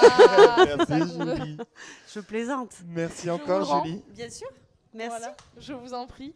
Et puis à tout à l'heure, on reviendra vous voir. Oui, on retournera en salle 10. Et du coup, merci Julie. On va maintenant passer à une autre discipline visuelle, l'illustration. Avec Arnaud. Bonjour. Bonjour. Bonjour Arnaud. Bonjour. Comment allez-vous ? Très bien, et vous ? Parfait. Parfaitement. Super. Donc vous êtes coordinateur de la section illustration. C'est bien ça, coordinateur de la section illustration digitale à la MJM, donc en première année avec mon collègue Julien Boulet, qui lui s'occupe de la deuxième année. Ok. Est-ce que vous pouvez présenter brièvement votre parcours ? Alors, je suis graphiste de formation, je suis issu des Beaux-Arts de Nantes Et suite à ça, j'ai intégré en fait un atelier d'artistes qui s'appelait la Fabrique Images, dans lequel j'ai rencontré Xavier Guinéfré-Durin Nayad, qui est un illustrateur du jeu société, qui est parmi des 5 illustrateurs qui sont les plus demandés actuellement dans ce domaine. Et il m'a mis à travailler sur le jeu web ainsi que sur le jeu société, qui n'était pas du tout des domaines sur lesquels j'ai travaillé. Donc j'ai fait ça pendant quelques années dans cet open space, puis avant de déménager à Carcassonne, où j'ai travaillé comme directeur artistique pour une boîte de jeux vidéo pendant plusieurs années. Et depuis, je suis devenu tatoueur et je suis redevenu enseignant en fait sur Toulouse à la MJM. D'accord. Merci beaucoup. Et ça fait combien de temps que vous êtes à MJM maintenant? Maintenant 5 ans, bientôt 6. Ouais. Ok. Et quel est selon vous l'impact du dessin et de l'illustration sur les parcours créatifs proposés à MJM? Alors moi je pense que le dessin c'est indispensable parce qu'arriver à pouvoir conceptualiser ses idées, c'est le moyen de les transmettre à ses clients. Donc le dessin est quand même un outil, après qu'on ne va pas utiliser tous au même niveau, qu'on soit illustrateur, décorateur ou qu'on soit, on va dire, graphiste, mais il y a une nécessité quand même de devoir maîtriser comme son dessin pour transmettre effectivement les concepts qu'on veut défendre et qu'on veut pouvoir voir produire. Et du coup, maintenant, il y a quand même l'intégration du numérique, enfin l'illustration digitale. C'est quoi les techniques que vous enseignez en fait au niveau des cours? Alors déjà pour dire le digital, c'est parce que 90% du métier est digital, parce que les clients veulent facilement pouvoir modifier des choses sur les images, là où avant il y avait une validation au moment des propositions. Là, les techniques qu'on va faire au niveau digital, ça va être l'utilisation de Photoshop, de Clip Studio, on fait des ponts vers Procreate et tous ces outils qui finalement permettent facilement de conceptualiser par du dessin en masse, par du croquis, par de la colorisation facilement interchangeable, voire produire carrément des mélanges de techniques qui ne sont pas forcément possibles, on va dire, en technique traditionnelle, par exemple du gras avec du sec, imaginons. Ouais. Et c'est sûr que l'utilisation du coup de ces outils permet aussi des changements, enfin de pouvoir revenir sur le dessin plus facilement. Mais exactement. Est-ce que ça n'oblige pas non plus à toujours vouloir mieux faire Alors il y a surtout en fait un gros danger de mise en abîme, c'est-à-dire qu'on peut zoomer sur l'écran et aller sur des détails que le client ne verra jamais. Donc il faut se raisonner, se discipliner. Et aujourd'hui, il est assez amusant lorsqu'on a dit que le digital allait tuer le dessin traditionnel, de voir énormément de grands artistes qui travaillent pour des grandes firmes comme par exemple Wizard avec Magic produire des illustrations traditionnelles pour s'entraîner et mieux comprendre comment appliquer ceci ensuite à leur œuvre digitale. Ok. Donc on perd rien. Non, absolument. En fait, ça se réinvente tout le temps. Aujourd'hui, avec le démarrage de l'IA, par exemple, on voit des singularités apparaître chez des artistes qui redeviennent des artistes quasiment plasticiens. Okay. On a un petit magnéto, il me semble. Un petit magnéto. On a un petit magnéto.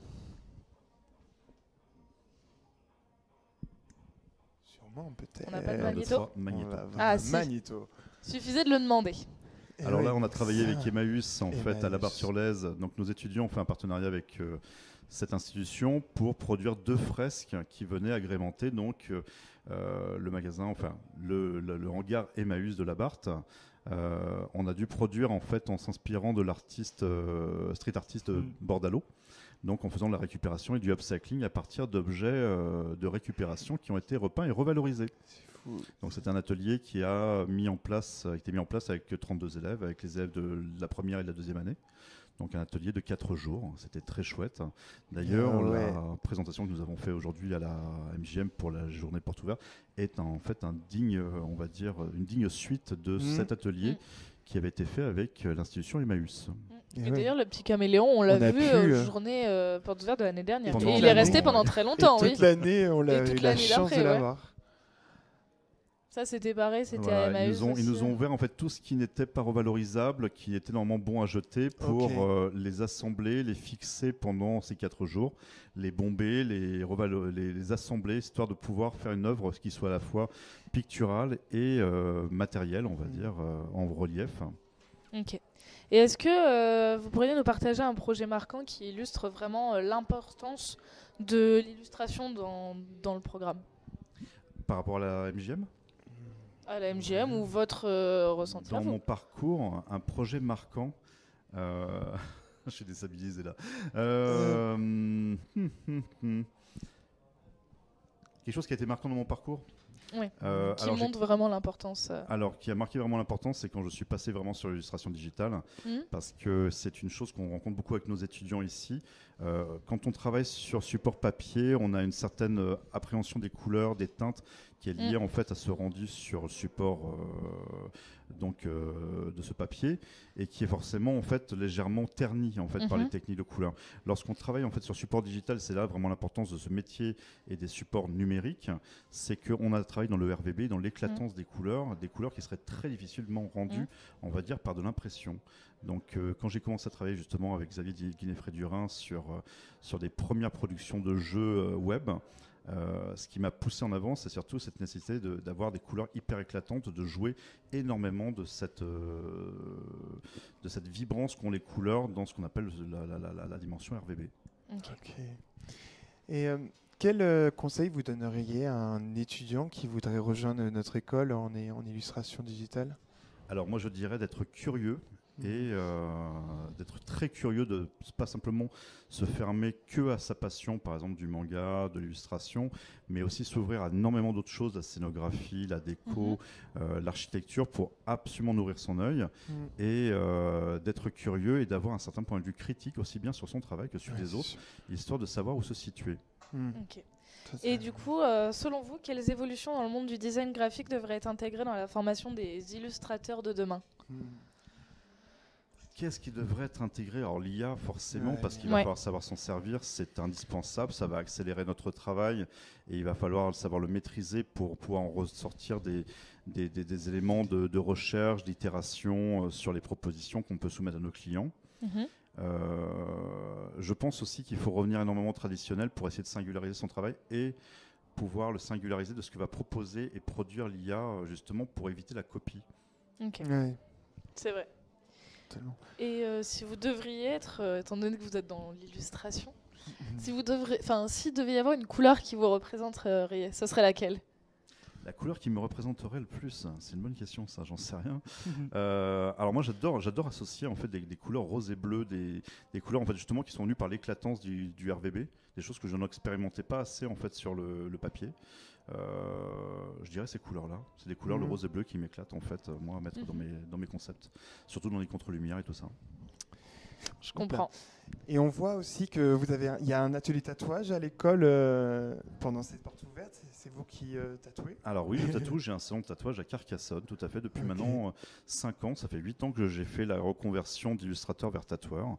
Donc comme je dis à mes élèves, maintenant je continue d'illustrer, mais sur la peau des gens.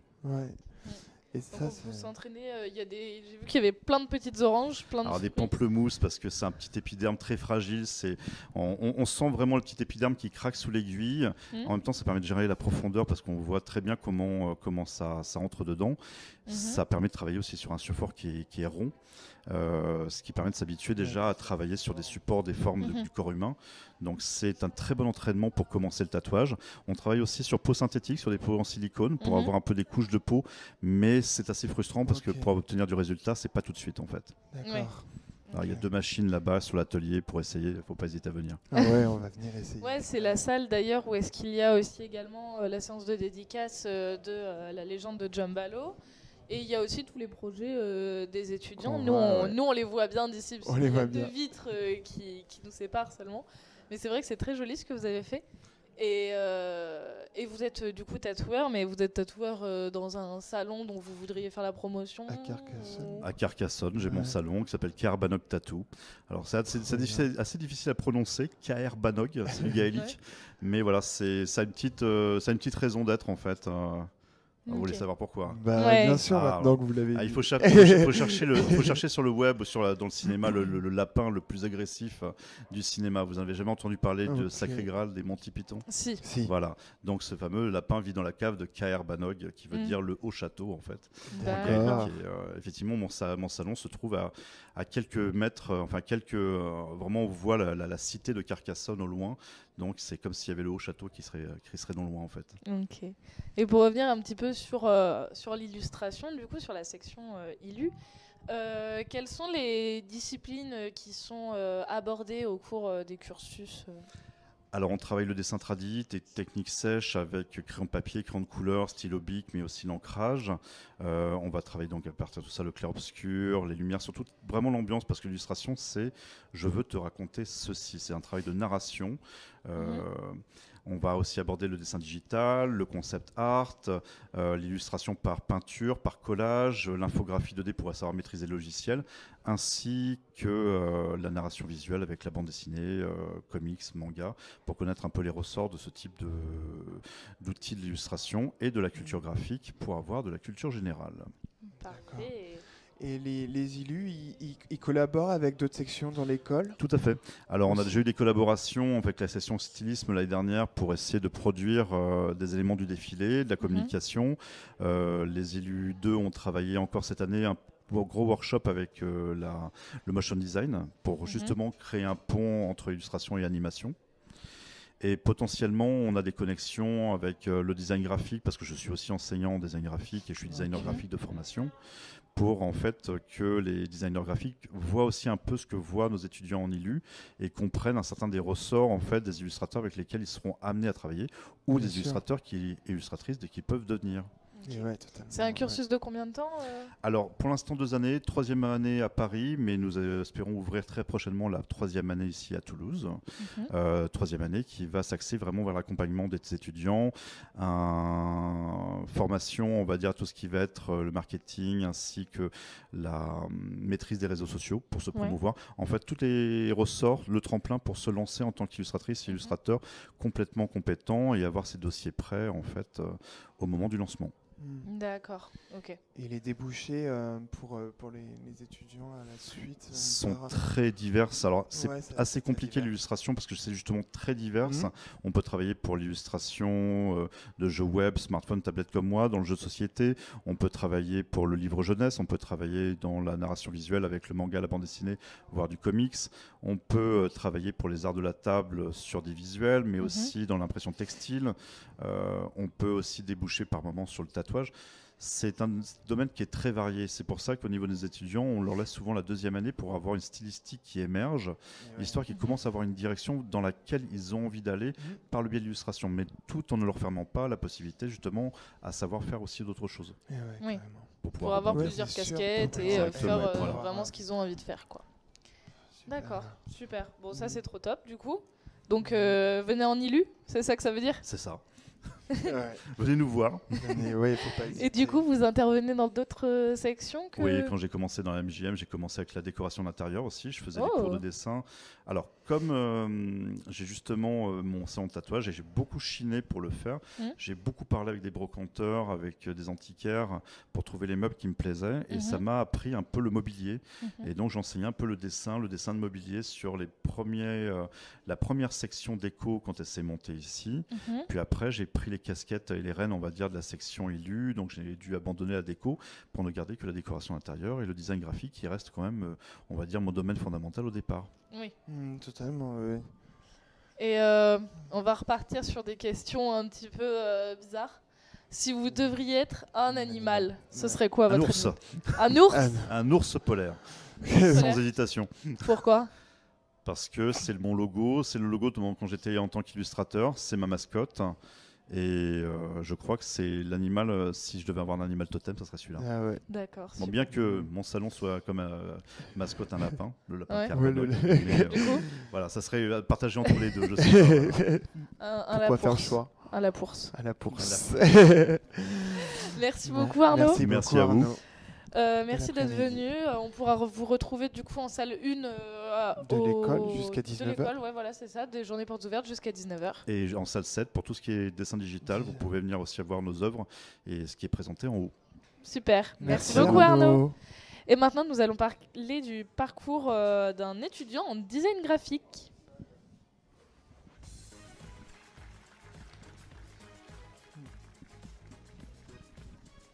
Bonjour Yotine. Salut Yotine. Bonjour. Ça va ? Enchanté. Ça va et vous ? Ça va parfaitement. Donc tu es en première année de design graphique, c'est ça ? Oui, c'est ça. Ok. Ça se passe bien ? Ça se passe très bien. Ouais. C'est super intéressant. Est-ce que tu peux te présenter et nous expliquer ce qui t'a attiré dans la formation en design graphique ? Ok. Du coup, la créativité, Et le fait qu'on puisse être en alternance, du coup, c'est vachement professionnalisant. Que je suis sur un profil où je me suis plutôt réorienté. Et à peu près tout. Enfin, c'est surtout les deux trucs qui étaient vraiment importants pour moi dans la formation. Et toi, c'est quoi ton parcours, par avant? Comment tu es arrivé ici? J'ai fait 4 années de droit, je crois, il me semble. Ensuite, j'ai bossé en restauration pendant 2 ans et je voulais retrouver quelque chose qui me plaisait beaucoup plus, mais sur lequel je n'étais pas tourné avant, enfin un post-bac. Et j'ai entendu parler de l'école, j'ai fait les portes ouvertes il y a 2 ans et depuis, voilà, ça se passe très bien. Parfait. Super. Et du coup, c'est ce qui t'a motivé à rejoindre. Qu'est-ce qui t'a motivé vraiment à rejoindre MJM? Pourquoi MJM? C'était le fait que l'école soit petite, vraiment à taille humaine, qu'on soit pas perdu au milieu d'un flux d'étudiants qui est beaucoup trop grand. L'école est vraiment très très bien située. Moi qui ai l'habitude de vivre à Toulouse-Centre du coup depuis toutes mes études supérieures, c'était un point fort. Et voilà, c'est à peu près les deux. L'équipement était sympa aussi, mais après en design graphique ça va, n'est pas soumis à beaucoup de demandes. Et en design graphique, quels sont les cours que vous abordez? Alors du coup on a vraiment 4-5 matières, je sais plus. On a la partie direction artistique, design graphique un peu, c'est un peu un mix des deux pour l'instant en DG1. Ensuite on a l'illustration digitale et tradi. Culture graphique qui continue depuis la première année, qui permet d'avoir des bases, des références et tout ça pour tout le monde, qu'importe le bac qu'on ait fait, on va dire. Ensuite, j'en oublie là. Oui, vous en avez vu. Il y a un des profs qui va pas être content. Ouais. Après, on recevra Venise. C'est Venise, la coordinatrice? Venise, c'est la coordinatrice des DG2. Des DG2. Et c'est Louise, du coup, la coordinatrice des DG1. Ok. Typographie et mise en page, elle va me tuer. Voilà. Voilà. 2 matières. C'est bon. Et est-ce que tu peux nous parler d'un projet ou d'une expérience marquante que tu as déjà réalisée dans ta formation? Qui t'a plu? C'était un infographiste, c'était le dernier sujet d'infographie. C'était la réalisation d'une charte graphique et d'un prototype de site internet pour Libricène du coup. C'était un double lieu entre librairie et salle de spectacle. Et on avait du coup à faire toute l'identité visuelle avec le maître mot un peu de cette dualité qu'il y a dans le lieu. C'était vraiment très intéressant à créer et à présenter devant un jury du coup à la fin. Et ça se construit comment une charte graphique? Le process. Du coup, on va venir définir toutes les règles d'utilisation des éléments graphiques afin d'avoir une communication qui est on va dire cadrée et qui n'a pas d'erreur de communication. On va reprendre tous les systèmes graphiques et les éléments graphiques qu'on a utilisés, que ce soit pour notre logo, pour les typographies, et on va venir conditionner un peu leur utilisation selon les supports.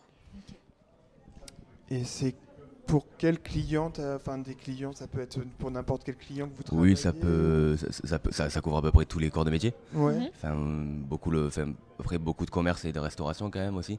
C'est des choses où les besoins graphiques sont quand même assez forts. C'est de la vente quoi. Mais après moi par exemple je suis en alternance au Théâtre Garonne et du coup il y a des besoins de communication dans la culture aussi. C'est pas du tout le même prisme quand même à aborder. Donc c'est intéressant. Et comment décrirais-tu l'ambiance à MJM entre les étudiants, entre les élèves et les coordinateurs?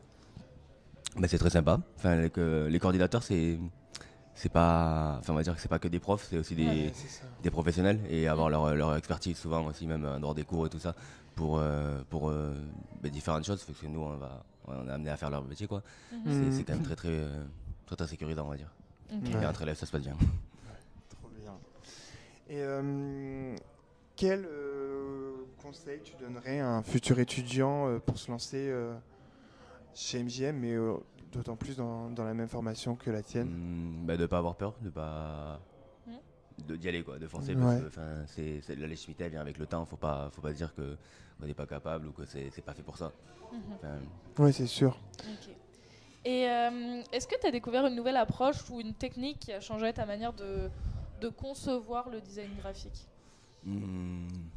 Un peu oui, mais c'est une tentative de tendre vers quelque chose de systémique. On a eu la conférence de Brand Brothers du coup avec le festival Figuré l'année dernière et c'était vraiment une super conférence et son approche typographique est super intéressante.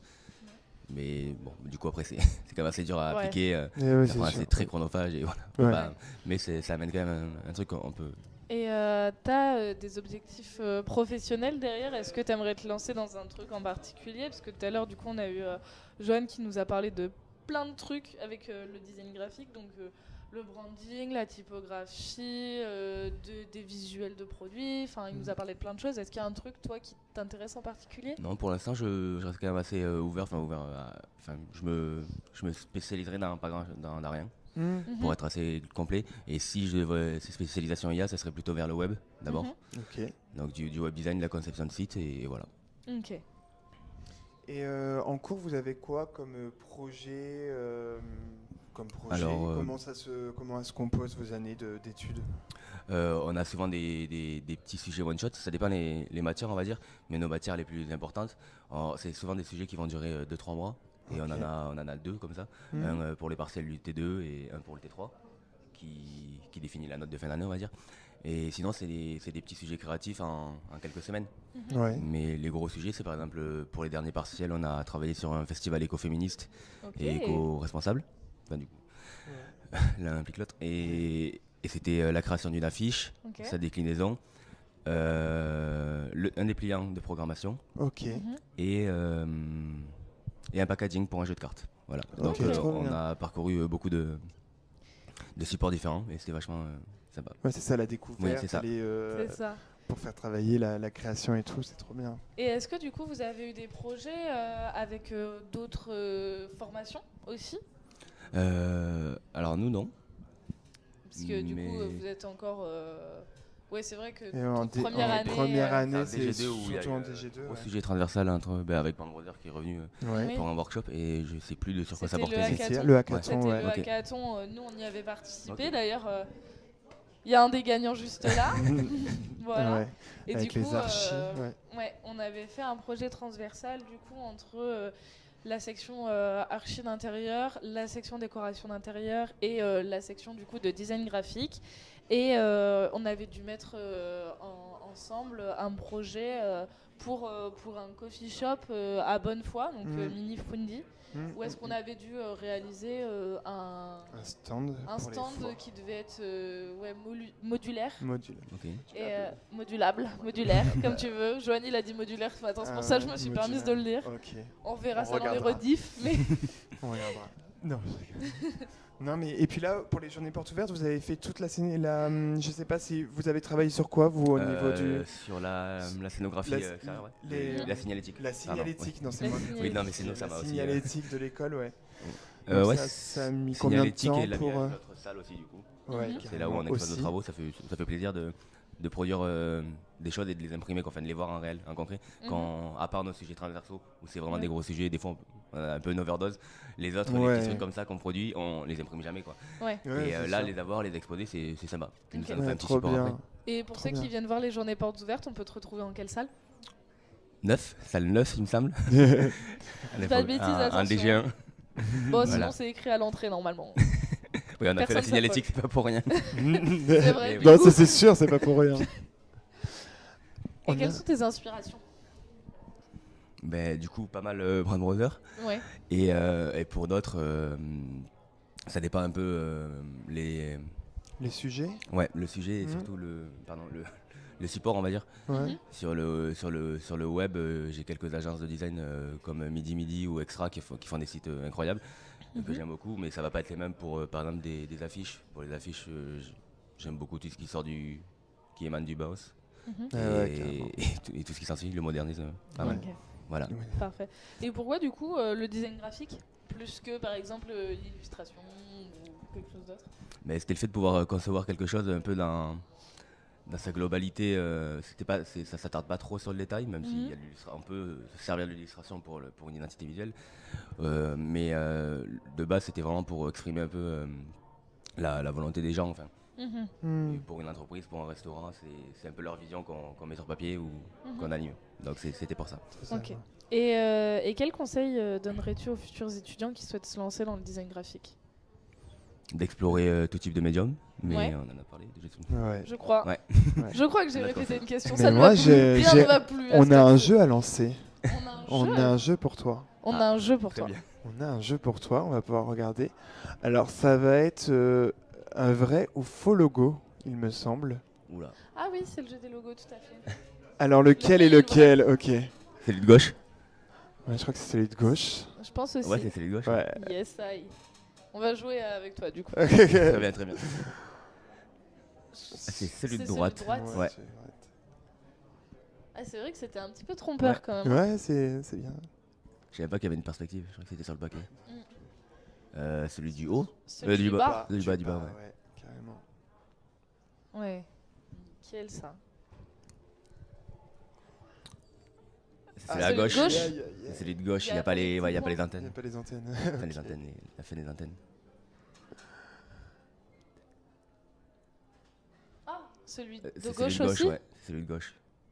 Ah ouais? Moi j'aurais dit celui de droite. Ah ouais. Celui de gauche, le H est... Ok. Mais tu sais, c'est comme les gens qui voient un monocle dans le bonhomme du Monopoly, là, ou du Pringles. Je sais plus comment on appelle ça. Celui de droite. Ouais. Le rouge en haut. Tu veux pas le Ah, laisser c'est jouer en fort, fait. hein. Tu veux jouer? Mais on joue, les deux vont jouer ensemble. Tu veux donner tout. Mince, pardon. Oh, bah, je veux bien de l'aide du coup.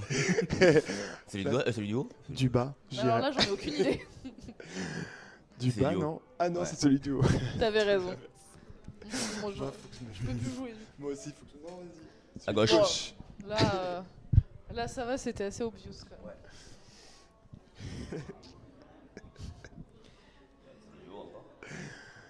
Oui, bah oui, logique. Ouais.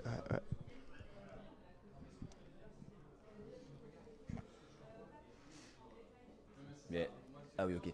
Celui de gauche? Ouais. Moi, j'aurais dit celui de droite. Oui, c'est Mais en fait, je me permets de jouer parce qu'on n'a pas les réponses non Bien plus. sûr, On les clair, découvre en même c'est temps, sûr. donc on peut.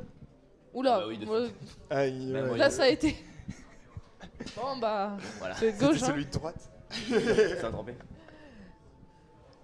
Ah Il a pas d'œil. Il a non, pas je crois que d'œil, c'est je crois. celui de droite. Hein. De toute façon, maintenant Ouais, on minimalise tout. on est en train de le dead name, mais.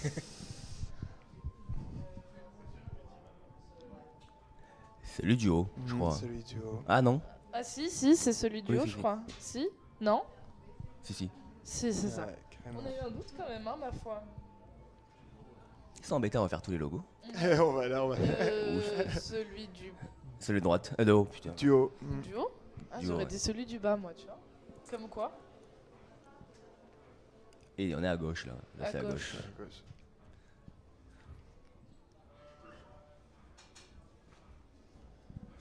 Il y a une différence là? Ouais, c'est celui du bas. Ouais, le A. Ah ouais.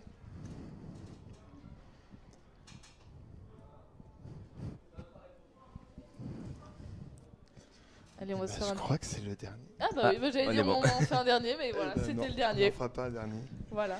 Et pour conclure, en un mot ou une phrase, comment décrirais-tu ton expérience en première année à MGM? Un mot ou une phrase? Un mot ou une phrase. Phrase. Tu peux même faire un poème. si Ah, tu je vais veux. dire ludique en vrai. Non. Comment? Ludique. Ludique. Ouais. Ludique. Dans le bon sens du terme. Ouais. On va dire. Et ta gamme chromatique, toi, est-ce que tu as une touche Ouais. Ça serait laquelle? Le orange, le noir et le blanc quoi. Le orange, le noir et blanc. Ah, c'est vrai qu'il y a orange et blanc sur la chemise. Et ouais, c'est clair. Je t'ai mis en bleu marine, dommage, je t'aurais pu avoir la bonne DA. Bon, en tout cas, merci beaucoup Yati. Avec plaisir. Merci beaucoup d'être venu et de nous avoir parlé de ton parcours en design graphique. Avec plaisir. Je t'en prie. Et pour finir, nous allons conclure ce live et ces 3 lives finalement avec la coordinatrice du design graphique, mais du coup cette fois la 2e année. Venisabeth, bonjour. Vous allez bien? Oui. Bonjour, c'est comme ça? Oui, parfait. Très bien. Enchanté. Du coup, pour clôturer ce live, comme je le disais, nous recevons Venisabeth, coordinatrice en design graphique. Ben oui, c'est moi. Enchantée. Enchanté Venise, alors on va vous laisser vous présenter, si vous voulez bien. Ok, oui, S'il donc vous je plaît. m'appelle Venise, je suis la coordinatrice de la section design graphique année 2, mais je travaille aussi sur la section année 1, DG1, et sur la section prépa et la section illustration. Donc je donne des cours d'infographie pour ILU et prépa, et en design graphique, je fais la direction artistique. Okay. Donc tous les projets de créativité, on va dire, et les projets transversaux qui passent d'une matière à une autre pour faire des projets plus complets, c'est avec moi. Okay. Voilà. Plusieurs casquettes. Oui, plusieurs. C'est vrai que là, vous êtes sur tous les fronts. Et en tant que coordinatrice, quelle est votre vision pour la formation et comment MJM se démarque-t-elle dans ce domaine ? Quelle est ma vision pour la formation ? Déjà, c'est faire en sorte que les élèves développent des compétences, qu'ils dépassent.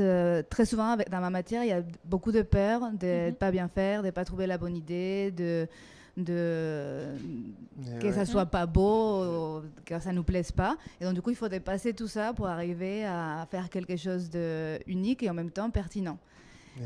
Et donc, du coup, l'idée, c'est qu'avec toutes les matières, parce qu'il n'y a pas que ma matière, on arrive à leur donner assez d'outils pour pouvoir se débrouiller dehors. Et aussi, moi, j'aime beaucoup imaginer des projets fictifs, parfois réels, parfois fictifs, mais qui soient intéressants, qui aient une touche un peu avec de l'implication par la société, des choses comme ça. Par exemple, là, pour les DG2, pour leur projet de fin d'année, on a imaginé, le sujet, c'est qu'ils doivent inventer une marque de parfum. Et l'idée, c'est que ces parfums soient unisexes, donc ils s'adressent, ne soient pas genrés, c'est surtout ce qui est important. Et l'inspiration principale, c'est le monde du drag. Ok. Donc on a fait une sorte de mix, mélange de plusieurs choses, et ils vont développer le flacon, la marque, tout. Ok, super intéressant. Et ça, c'est en collaboration avec d'autres sections ou là, c'est leur projet de fin d'année, ils sont tous. C'est leur projet de fin d'année. Il n'y a pas de collab, non. Ouais, y a pas de collab. Bon, que cette année, on a décidé pour développer le flacon qu'il fallait leur donner des outillages en 3D pour qu'ils s'imaginent un flacon original en 3D. Donc là, c'est pas que c'est un sujet transversal avec deux sections, mais on leur a rajouté des ateliers 3D pour qu'ils puissent faire ça. Les années d'avant, il n'y avait pas ces sujets-là, donc on n'avait pas intégré 3D. Donc l'idée, c'est selon nos idées un peu folles, et essayer d'adapter le programme pour que... Sur mesure. Bah oui. Ouais, totalement. Bah oui. Et quelle est votre formation pour devenir au final coordinatrice ? Oh là là. Bon, déjà, je pense que vous l'entendez, je ne suis pas française. Oui. Donc, je viens du Mexique et au Mexique, on fait des licences de 5 ans. Okay. Donc, j'ai fait une licence dont les titres est design et production publicitaire. Donc, j'ai beaucoup de passes en marketing et publicité aussi. Mais moi, j'étais très vite plus attirée par la partie de la création. J'ai toujours été assez créative, ce qui m'a mené déjà à travailler en tant que graphiste plus que publiciste. Dès là, je suis partie à Barcelone et je me suis spécialisée en photo. Donc, j'anime aussi sur plusieurs sections des ateliers, des workshops photo. On fait un photoshooting mode, on fait des photoshootings avec les prépas, avec plein de sections. Et après, j'ai fini en France où je fais un master. Bon, j'ai appris le français d'abord. Et après, je fais un master en communication audiovisuelle et médias. Focalisé sur la communication culturelle. Comment faire la communication pour des projets culturels. Et donc, moi, actuellement, mes travails en tant qu'indépendante, c'est beaucoup de l'associatif et du culturel. Par choix... choix personnel, voilà. Et donc tout ça, ça m'amène à avoir un bagage assez grand parce que j'ai fait beaucoup d'années d'études. J'adore apprendre. Si je peux, je fais encore des formations à côté. C'est enrichissant. C'est sûr. Et puis toujours avoir une évolution, être toujours dans le travail, c'est sûr que ça a la curiosité. Et j'ai aussi la chance d'avoir des gens dans mon réseau à côté qui m'ont un peu motivée à devenir enseignante. Quand j'étais élève en master, c'est le directeur de mon master qui m'a dit « Mais vous avez déjà fait la pratique professionnelle, vous avez déjà des compétences en graphisme, faites des cours à vos collègues. » Donc mes premiers cours, les tout premiers cours que je donnais, c'était à mes propres collègues de classe. Je me suis retrouvée à donner un cours de Photoshop en français, je connaissais que les outils en anglais, et voilà. À partir de là, c'était en 2012, je suis devenue enseignante. Ok, trop bien. Ouais. Super. Donc... quelles sont du coup les compétences à avoir pour un étudiant ou les compétences à acquérir au fur et à mesure des années d'études qui selon vous sont bonnes à avoir? Pour un étudiant en design graphique. Ouais, en design graphique. Je pense que ça se sépare en deux. Il y a la partie technique. Parce que si on ne connaît pas la partie technique, on ne sait pas de quoi on peut être capable de produire. Et comme les logiciels évoluent et changent tout le temps, il faut être tout le temps un peu en train de s'auto-former, d'être au courant, parce que les techniques touchent beaucoup à la partie créative. Et après, il y a la partie créative, quoi. dont il y a une méthodologie, mais une méthodologie qui sert pour moi, peut-être ça ne sert pas pour quelqu'un d'autre. Et donc, c'est un peu de faire un peu sur mesure aussi. Ouais, c'est ça. Et il y a des élèves que certains outils vont leur sembler plus faciles pour débloquer ou avoir des idées. Il y en a certains qui, à l'inverse, ces outils-là vont trop leur bloquer, quoi. Ouais. Donc, je pense que c'est la partie la plus complexe à acquérir. Et la seule manière, c'est en faisant des projets, et créant, et se confrontant à plein de choses. Voilà. Okay. Et comment vous pensez que l'école intègre les évolutions technologiques et créatives dans le programme de design graphique? Je pense que le gros avantage qu'il y a à l'MGM, c'est que tous les enseignants, on a une vie professionnelle à côté. Oui. Et donc la vie professionnelle à côté nous force à être... à se poser la question de qu'est-ce qui vient maintenant, ou quelles sont ces nouvelles technologies. On parle par exemple, là, le gros débat sur l'intelligence artificielle, comment ça va toucher notre métier et plein d'autres métiers qui sont liés à la création graphique et autres. Et en même temps, est-ce que peut-être ça peut être un outil de plus pour la créa. Oui. Et donc, je pense que le fait d'être aussi enseignant t'amène à avoir beaucoup plus de questionnements. Et donc forcément, si les enseignants, on est dans cette démarche-là, on amène ça dans nos programmes. Et comme on invente des sujets un peu différents chaque année, c'est comme là, la 3D, comme on va intégrer ça dans notre programme, et voilà, et ça rajoute un élément intéressant, quoi. Ok. On a un petit magnéto, un petit magnéto qu'on va voir. On va commenter avec des projets, les TG1. Oui, ça c'est la section DG1. C'est un peu le suspense. Le suspense, c'est ça. Ok. Oui, on commence souvent l'année 1 avec la refonte d'un logotype. Donc, il y a une identité visuelle qui existe et on essaye de la reformuler. Et donc, souvent, j'ai choisi un logotype qui me paraît existant, qui me paraît qu'il peut être amélioré, pour ne pas dire qu'il n'est pas très beau. Et donc, du coup, chaque élève va voir un processus pour arriver à proposer différents logotypes. Là, c'était le Cratère, qui est une salle de cinéma qui est à Saint-Michel, à Toulouse. Donc, on a imaginé ça. Il y a eu plusieurs propositions pour ce cinéma, pour le refaire. Là, c'était différent. Les DG2 ont fait un entretien d'une fille qui avait un projet de créer une caravane de cinéma, de cinéma itinérant. Donc, les DG2 ont fait l'entretien du client, ils ont produit le brief, et les DG2 ont présenté aux DG1 le brief pour qu'eux, ils créent et développent la marque. C'était il y a quelques années.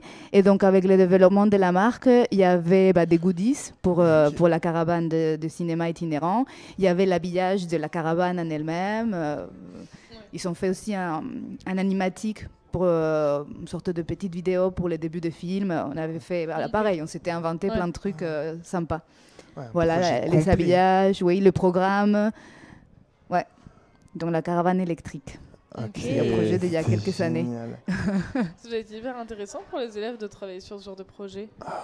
Là c'est le thé, du coup, je pense. Et puis rechercher. Non, c'est pas du thé, c'est des préservatifs. Mais je m'en doutais, mais je me suis dit, ils ont pas fait ça quand même. Je pense que ça doit être du thé. Oui, on l'a fait. Et on l'a fait à plusieurs. Et c'est stylé. Ça, c'était le professeur de packaging qui leur a fait travailler sur ça. Ils devaient développer tout un concept avec leur packaging. Mais on a déjà eu, par exemple, un festival féministe dans lequel ils ont développé des préservatifs pour des femmes. Ouais. C'est un sujet qui revient chez nous. Voilà, c'est sûr, et puis c'est quand même important. C'est des sujets, non mais c'est vrai. Ça touche tout le monde, faut dire ce qui est quand même. Il n'y a pas de... Ça, c'est un de mes sujets préférés. C'était pour la fin d'année des DG1.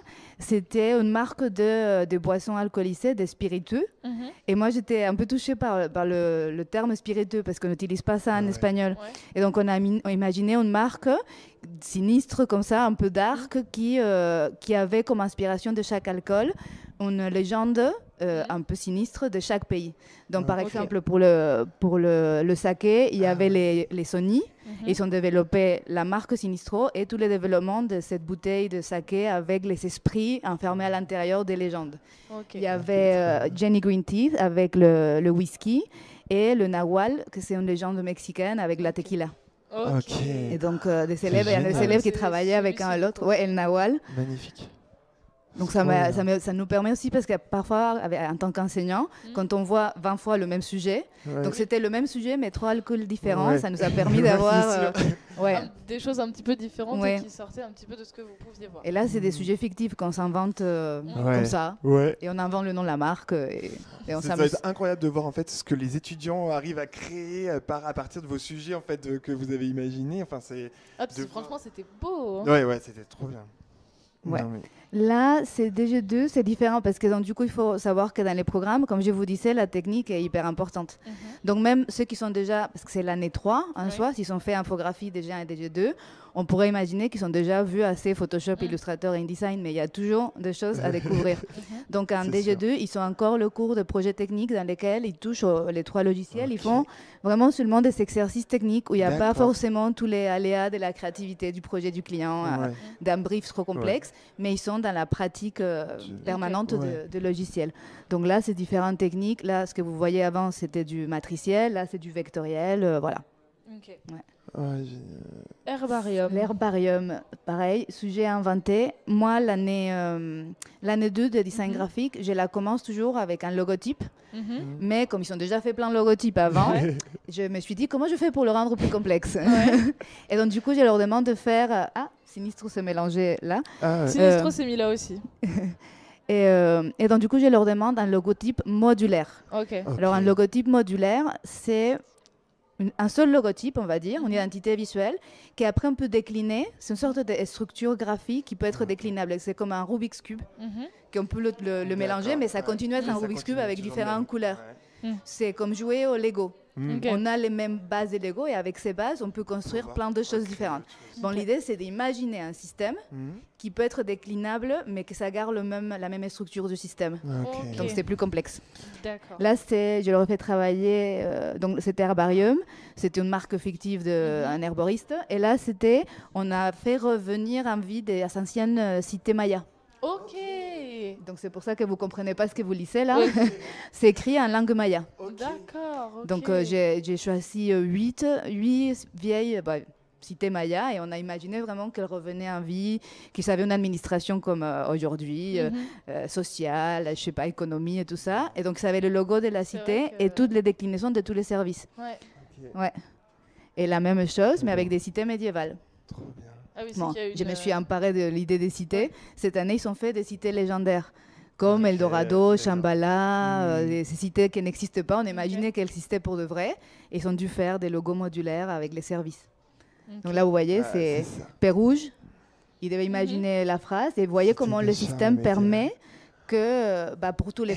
Et en plus, j'avais mis les noms troubadours, explorateurs, fortifications. Ce sont des termes qui viennent de l'époque médiévale, quoi, pour les services. Les guildes. Oui, les guildes, l'alchimie pour la partie un peu science. Donc moi, je m'amuse à trouver tout ça. On s'amuse en fait en magnifique. Moi, oui. Les élèves aussi, je pense. C'est censé ressembler à un petit serpent dragon. C'est un salamandre de la cité des Sarlates, du Périgord. Et là, vous avez vu comment il avait structuré en faisant tous ces petits modules. Comme les Lego dots, je ne sais pas si vous voyez les Lego dots. Et donc, du coup, c'est plat. Et donc, du coup, tu commences à assembler plein de petits dots et ça finit par faire un dessin. Donc là, vous avez plein d'exemples de ça. Bon. Merci beaucoup, Venise. De rien. Pour votre partage, c'était génial. Et enfin, pour terminer, on aimerait remercier tout le monde et faire venir pas mal de gens sur le plateau. L'ensemble des monteurs vidéo qui sont dans l'ombre de l'émission. S'ils veulent bien passer de l'autre côté des caméras et venir nous rejoindre. Si. Parce que bon, toujours nous devant la caméra. Maintenant, on va laisser les images aux autres. Il y a plein de personnes qui sont venues se porter volontaires. Et maintenant, ils ne veulent plus y aller. Allez, Axel qui était à la Réal. Voilà, il y avait pas mal de gens. Ils vont revenir, ils vont arriver. Jennifer qui va Jérémy, on aurait bien voulu voir Jérémy. Jérémy. Mais Jérémy, il tourne partout dans l'école, il faut le trouver au bon moment. Jérémy, il veut plus venir. Il n'a pas le choix. C'est bon, voilà. On peut faire venir tout le monde sur la fin du plateau. Eh bien, nous allons avant remercier Simon. Donc peut-être Venise, tu peux laisser la place à Simon. Merci Venise. Merci beaucoup. Merci beaucoup, Venise. Donc Simon qui est avec nous voilà, depuis ce matin et qui ambiance l'événement. Oui. Donc il y a une petite vidéo, regardez, voilà ce qui se passe en live dans l'école. Alors normalement c'est une vidéo. Mais du coup, c'est une photo. Les aléas du direct. Ok. Mais bonjour déjà. Et oui, ça fait depuis l'année dernière, je fais les journées portes ouvertes, mais aussi la remise de diplôme. Donc le but c'est d'essayer tout au long de la journée de créer un décor musical qui soit à propos par rapport à la journée porte ouverte. Trop bien. Tu es toulousain. Tu Toulouse. Artiste de Toulouse, originaire d'ici. Je suis né à Toulouse, mon père et mon grand-père aussi, donc toulousain pure souche. Et ça fait 8 ans que je suis, 9 ans maintenant, 9 ans que je suis DJ sur Toulouse. Ok, trop bien. Ok, d'accord. Donc tu as pas mal de petits projets qui ont été faits, qui sont en cours, dans les tuyaux, tout ça quoi. Oui, bah, je mixe pour pas mal de bars, mais je suis aussi organisateur d'événements. Donc notamment un des événements phares, c'est au Flashback Café, un dimanche par mois. C'est un événement qui met en avant les danses latines et afro-caribéennes. Ok, trop bien. Prochaine date, c'est le 6 avril. Si jamais. On viendra. Et du coup, tu mixes, tu danses, tu fais les deux? Oui, le but, c'est vraiment de mélanger tous les genres que je mixe. Il y en a une 30aine à peu près. Et de danser et de proposer aux gens de danser avec eux. Pour moi, c'est des deux professions qui sont intrinsèquement liées, la danse et la musique. Ok, trop bien. Et tes influences, du coup, dans ce... Alors, déjà, DJ No Breakfast, qui est un des plus vieux DJ encore en place sur notre ville à Toulouse, et qui mélange plein de styles différents et qui collectionne énormément de vinyles. Et sinon, Émile Omar, qui est du coup à la Radio Nova. Ça, c'est et de base, la Radio Nova, déjà, c'est des influences qui me parlent beaucoup. Et comment tu as découvert MGM ? On m'en avait parlé, je crois. Oui, j'avais vu un défilé aux abattoirs. Oui, à une Cloud Show. Oui, c'est ça. C'était venu à une Cloud Show et voilà, on avait échangé et voilà. Et depuis, Simon vient régulièrement pour animer nos événements et on est ravis de le recevoir. On t'a vu quelques fois aussi en cours de dessin. Ouais. Voilà, on a vu dessiner son doux visage. C'est ça.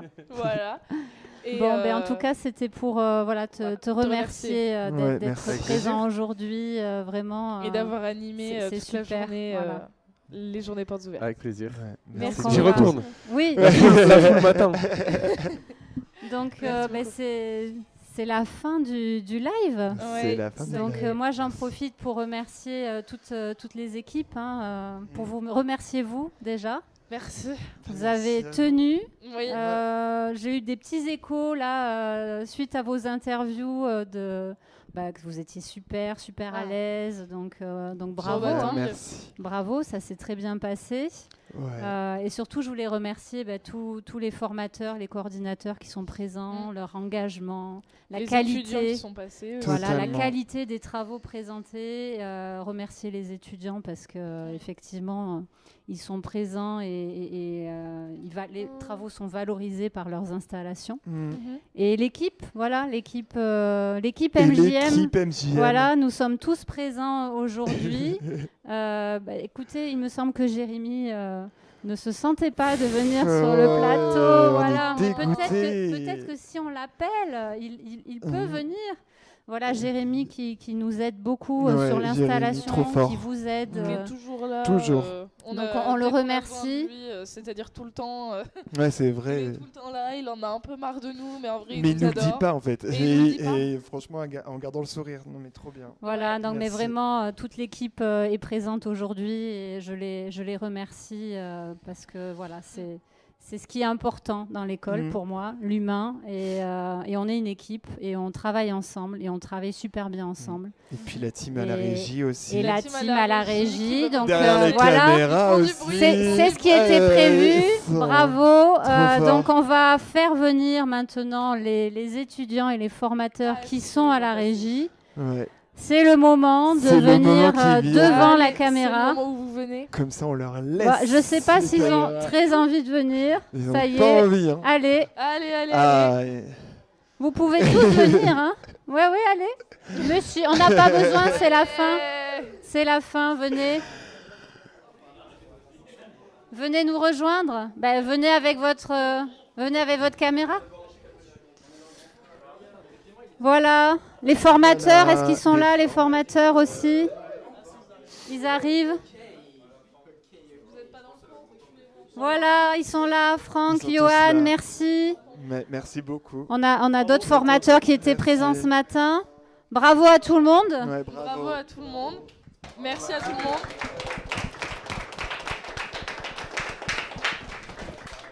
Mathieu aussi qui est là. Voilà. Écoutez, vous voulez venir avec nous? Ouais. Vous filmez encore? Personne n'est resté dans la régie? Bon, alors cette expérience là du live pour vous. Vous êtes fatigué, ouais. Vous êtes lessivé. Bon. C'est super. Bon, écoutez. En tout cas, c'était un plaisir de partager ce moment avec vous. Et je pense que ça a été très formateur. Voilà. Et encore un grand merci à vous et bravo parce que le résultat est top. Voilà. Et merci, un grand merci aux formateurs aussi. Voilà. Donc, le live est terminé, mais nous sommes encore là pour les journées portes ouvertes puisque nous sommes ouverts jusqu'à 19h. Donc, nous vous attendons. Si vous le souhaitez. Et puis, écoutez, à bientôt. Voilà. À bientôt et bravo.